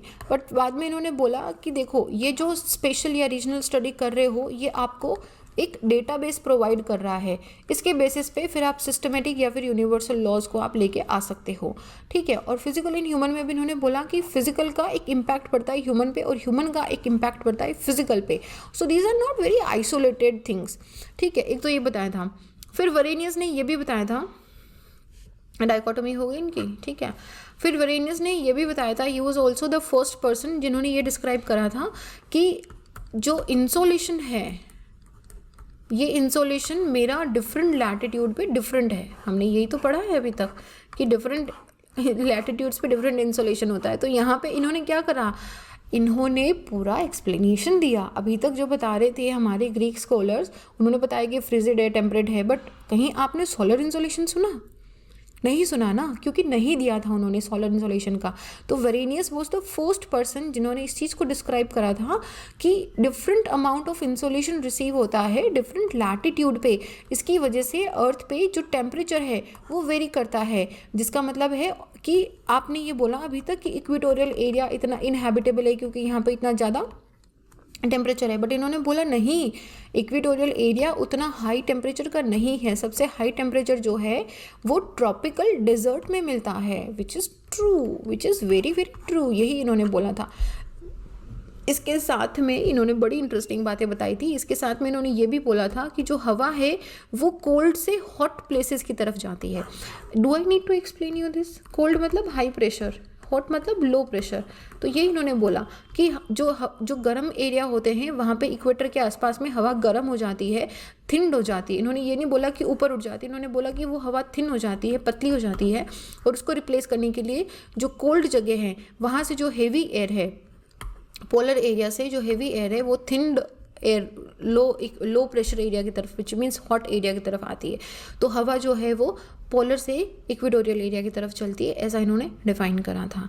ठीक है, तो 1649 के अंदर इनका एक बुक आया था, डिस्क्रिप्शन, मतलब इसको let's read it in the English, regional description of Japan and SIAM. SIAM जो है ये मेरा थाईलैंड वाला एरिया होता है। ठीक है, इस बुक में इन्होंने 4-5 चीज़ें डिस्क्राइब करी थी कि जापान कैसा है, सियाम कैसा है, रिलीजन ऑफ जापान क्या है, अफ्रीका का रिलीजन क्या है, ये सारी चीज़ें इन्होंने दी थी। उसके बाद में इनकी एक और बुक आई थी, ज्योग्राफिया जनरलिया, ये 1650 में आई थी, बट ये इन्होंने खुद घर पे बैठे बैठे लिखी थी। ये इनका मेजर कंट्रीब्यूशन है ज्योग्राफिया जनरलियाज का। इसमें इन्होंने ज्योग्राफी को 3 ब्रांचेस में डिफाइन करने की कोशिश करी थी। General which is my systematic, जिसमें यूनिवर्सल लॉज एप्लीकेबल होते हैं। मैथमेटिकल, जिसके अंदर you have to give an mathematical, और आई कैन आई से इट क्वान्टिटेटिव। रेवोल्यूशन तो नहीं है बट एक हिंट जरूर है। And then physical, mathematics and physical, and दूसरी थी मेरी chorology which is my space of my science of spaces. तो इन्होंने जो ज्योग्राफिया जनरलिया थी, इन वेरेनियस ने ये बताया था कि कोई भी पर्टिकुलर प्लेस जो है, अगर आप उसकी ज्योग्राफी को स्टडी करने की कोशिश करते हो, डिस्क्रिप्शन उसका जानने की कोशिश करते हो, then you have to take 3 things into the consideration. पहला था सेलेस्टियल कॉन्ट्रीब्यूशन। अब हम अभी तक सेलेस्टियल से क्या समझते हैं कि तारे सितारे कैसे हैं, बट नो, यहाँ पे सेलेस्टियल का मतलब है कि क्लाइमेट कैसा है, विच मीन्स इन्होंने सेलेस्टियल से एटमॉस्फेयर को कॉन्टेक्ट करा था कि एक क्लाइमेट कैसा है वहाँ पे। देन टेरेस्ट्रियल कंडीशंस, इसका मतलब है कि relief, soil, vegetation, biotic life, ये सारी चीज़ें कैसी हैं। Then human conditions which means population, settlement, trade, form of government, ये सारी चीज़ें कैसी हैं, इन सबको इन्होंने बताया था। तो ये इनका मेजर मतलब इन्होंने 3 चीज़ें बोली थी कि अगर आप डिस्क्रिप्शन कर रहे हो किसी भी पर्टिकुलर प्लेस का, तो celestial, terrestrial and human conditions, atmospheric conditions, जमीन की कंडीशंस, और वहाँ पे लोग कैसे हैं, which means he is presenting a complete picture into that. तो ये हमारे थे वेरेनियस। अब वेरेनियस के मतलब 2-3 चीज़ें आप ध्यान रखना कि एक तो इन्होंने डाइकोटमी दिया, दूसरा इन्होंने कोल्ड टू लो प्लेसेस की तरफ, इक्वेटोरियल एरिया, सोलर इंसोलेशन की बात करी थी, इन्होंने मैथमेटिक को ज़्यादा एम्फेसिस करा था, इन्होंने ड्यूअलिज्म दे दिया था, दोनों रीजनल एंड सिस्टमेटिक दोनों ज्योग्राफीज दे दी थी। तो ये था वेरेनियस के साथ में काफ़ी और भी हमारे साइंटिफिक डिस्कवरी हुई थी। कुछ प्रोमिनेंट स्कॉलर थे जैसे कि जॉन रे आए थे। जॉन रे ने बोला कि जो माउंटेन स्लोप से पानी नीचे की तरफ मटेरियल डाउन होता है तो उसके साथ में वो अपना सेडिमेंट्स भी लेके आता है, विच इज़ ट्रू ऑल्सो। सेडिमेंट आता है जब माउंटेन से पानी आता है नीचे की तरफ। ठीक है, तो ये था। ओके, इसके बाद में आते हैं हम इमैनुअल कांत पे। इमैनुअल कांत भी अपने मतलब जिसको बोलते हैं ना कि 1 in a million people, he was also a 1 in a million people। 1724 के अंदर ये रशिया के अंदर इनका बर्थ हुआ था, and he was majorly a philosopher. Majorly एक फिलोसोफर थे। इनका मेजर कंट्रीब्यूशन फिलोसफी के अलावा एस्ट्रोनॉमी, जियोलॉजी, जियोग्राफी, इन सब में दिखता है। बट जैसे ये आर्म चेयर जियोग्राफर थे, इनको आर्म चेयर जियोग्राफर बोला जाता था। क्यों बोला जाता था? जैसे बाकी लोग हैं वो क्या करते थे कि खुद डिस्कवरी पे जाएंगे, खुद ऑब्जर्वेशंस करते थे, बट इमैनुअल कांत बोलते थे कि भाई तुम जो देख के आए हो मुझे बता दो। मेरा मतलब एक्चुअल ऑब्जर्वेशन करके ज्योग्राफी में कोई इंटरेस्ट नहीं है, तो उन्होंने इसी वजह से एक फिलोसॉफिकल फाउंडेशन लेड करी थी ज्योग्राफी की, ज्योग्राफी का फिलोसॉफिकल फाउंडेशन। मतलब ये मैं बता रही हूँ ना आपको कि ये एक ग्रेट फिलोसोफर थे और इन्होंने एक्चुअल ऑब्जर्वेशन करना नहीं था और ज्योग्राफी में इनका इंटरेस्ट था, तो इन्होंने फ़िलासफ़ी और ज्योग्राफी को मिला दी और ज्योग्राफी का एक फ़िलोसॉफिकल फाउंडेशन इन्होंने देना स्टार्ट कर दिया था। ठीक है, तो बीच में इन्होंने काफ़ी सारे काम भी करे थे। इन्होंने एक प्राइवेट ट्यूटर की तरह वर्क भी कराता था, जहाँ पे इन्होंने he is PhD also, he is also in doctor. तो ये जब पढ़ाते थे तो फिलोसफी, मैथमेटिक्स, फिजिक्स, ये मैकेनिकल साइंसेज, मैकेनिक्स, हाइड्रोस्टैटिक्स, ये सारी चीज़ें पढ़ाते थे, विच मीन्स कि इनको बहुत ही वास्ट नॉलेज था। तो इन्होंने उसी ड्यूरेशन के अंदर ना इस चीज़ पे भी ज्योग्राफिकल प्रॉब्लम जो थी कि अर्थ के रोटेशन की वजह से विंड कैसे डिफ्लेक्ट होती है, विच मीन्स कि कोरोलियस फोर्स इन्होंने डिस्कवर नहीं करा, ना ही इन्होंने एक्सप्लेनेशन दिया, but he was just curious कि कैसे हो रही है। So that was one of his curiosity. तो कांत जो थे, इनका एक अर्ली वर्क था जिसका नाम था general nature history and the theory of the heavens. मैं आपको दे दूंगी नोट्स, आप चिंता नहीं करो। तो इसमें पर he did not talk much about the geography. Generally उन्होंने एस्ट्रोनॉमी के बारे में ही बात करी थी, बट हाँ उसी वक्त पे उन्होंने इसमें भी बात करी थी कि जो अर्थक्वेक्स हैं, जो भूकंप है, वो इंटीरियर ऑफ अर्थ से ओरिजिनेट होते हैं। उसके बाद में उनकी कुछ और भी बुक्स आई थी, बट इनका एक जनरल बिलीव था कि ज्योग्राफी किसी भी जगह की जो होती है, it plays a very very pivotal role into determining the progress of the human civilization. आपके आसपास की ज्योग्राफी, विच मीन्स कि आपके आसपास का लैंडस्केप कैसा है, आपके आसपास का रिवर रिसोर्सेज कैसा है, माउंटेन्स, रिसोर्सेज, आपके आसपास ट्रेड पॉसिबल होगा या नहीं होगा, रिसोर्सेज होगा तभी तो ट्रेड होगा, और ये सारी चीज़ें डिफाइन करती है कि ह्यूमन सिविलाइजेशन सस्टेन करेगी या नहीं करेगी, उसका कितना प्रोग्रेस रहेगा, नहीं प्रोग्रेस रहेगा। तो जो फिजिकल ज्योग्राफी है जिसको कांत ने उसके बाद में एंथ्रोपोसेंट्रिक क्या होता है, एंथ्रो का मतलब होता है ह्यूमन, सेंट्रिक का मतलब है ह्यूमन सेंट्रिक। तो इन्होंने फिजिकल ज्योग्राफी को ह्यूमन सेंट्रिक बना दिया था कि ह्यूमन के चारों ओर हमारी ये रिवॉल्व कर रही है। इन्होंने इनके हिसाब से फिजिकल ज्योग्राफी जो है वो सिर्फ अर्थ के जो फीचर्स हैं, विजिबल फीचर्स हैं, सिर्फ उनके बारे में नहीं, बल्कि ह्यूमन एक्शन की वजह से भी वो फीचर्स कैसे चेंज हो रहे हैं इसके बारे में भी बातचीत करता है।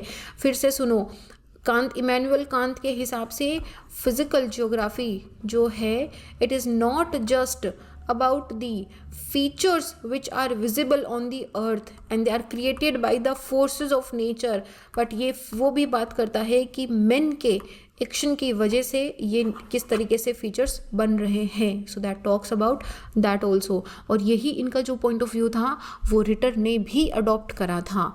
तो this is again a very very important point.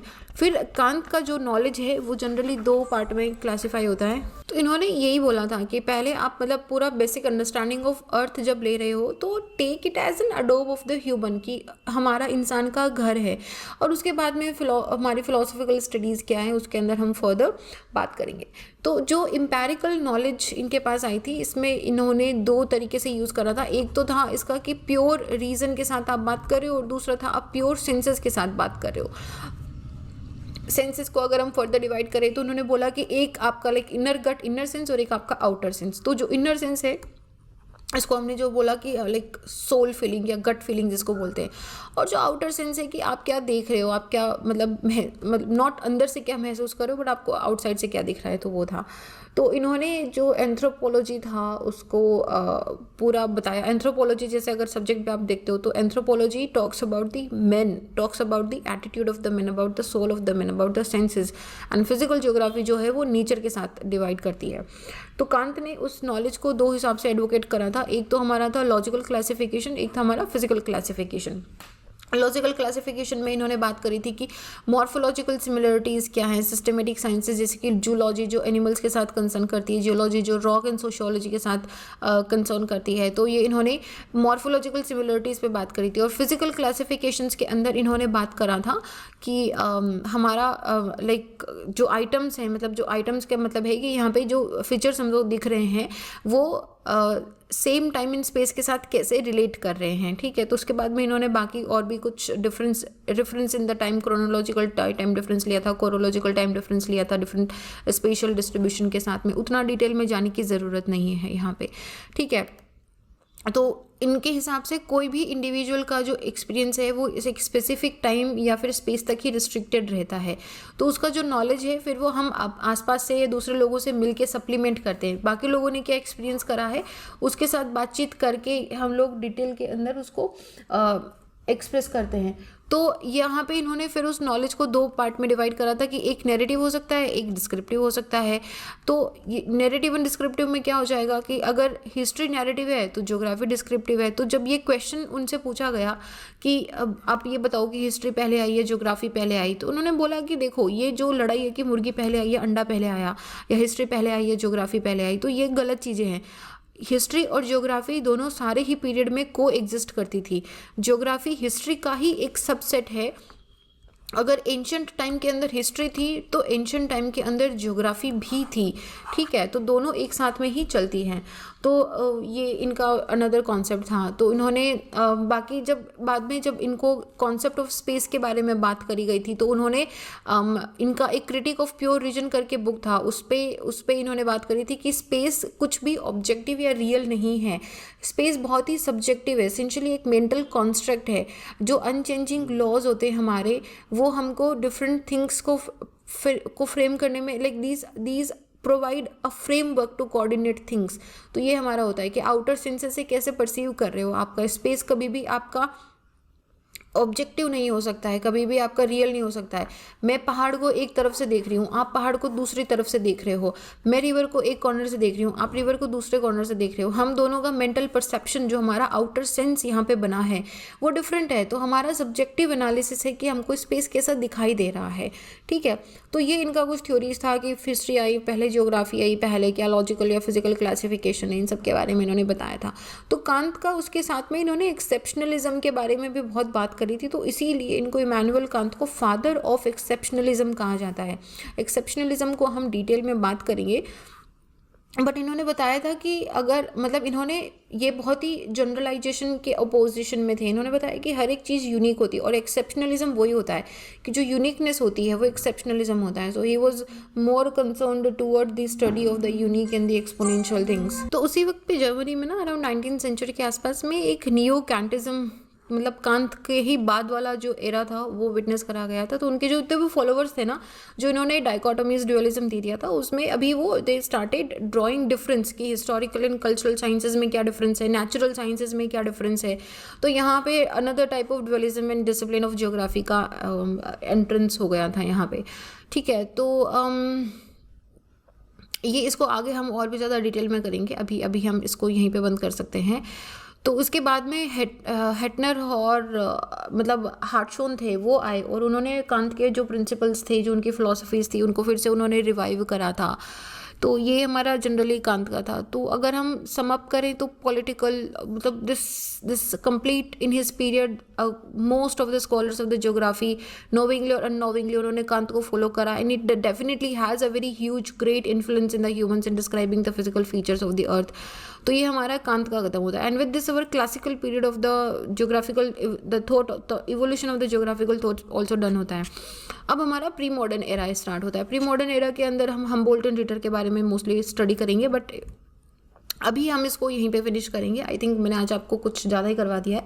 तो notes also I am uploading, please उसको एक बार डाउनलोड करके देख लेना, पढ़ लेना, and make very very short notes, very very short notes. Like I will be giving an example also, मैं Telegram पे पोस्ट करूँगी कैसे आप शॉर्ट नोट्स बना सकते हो।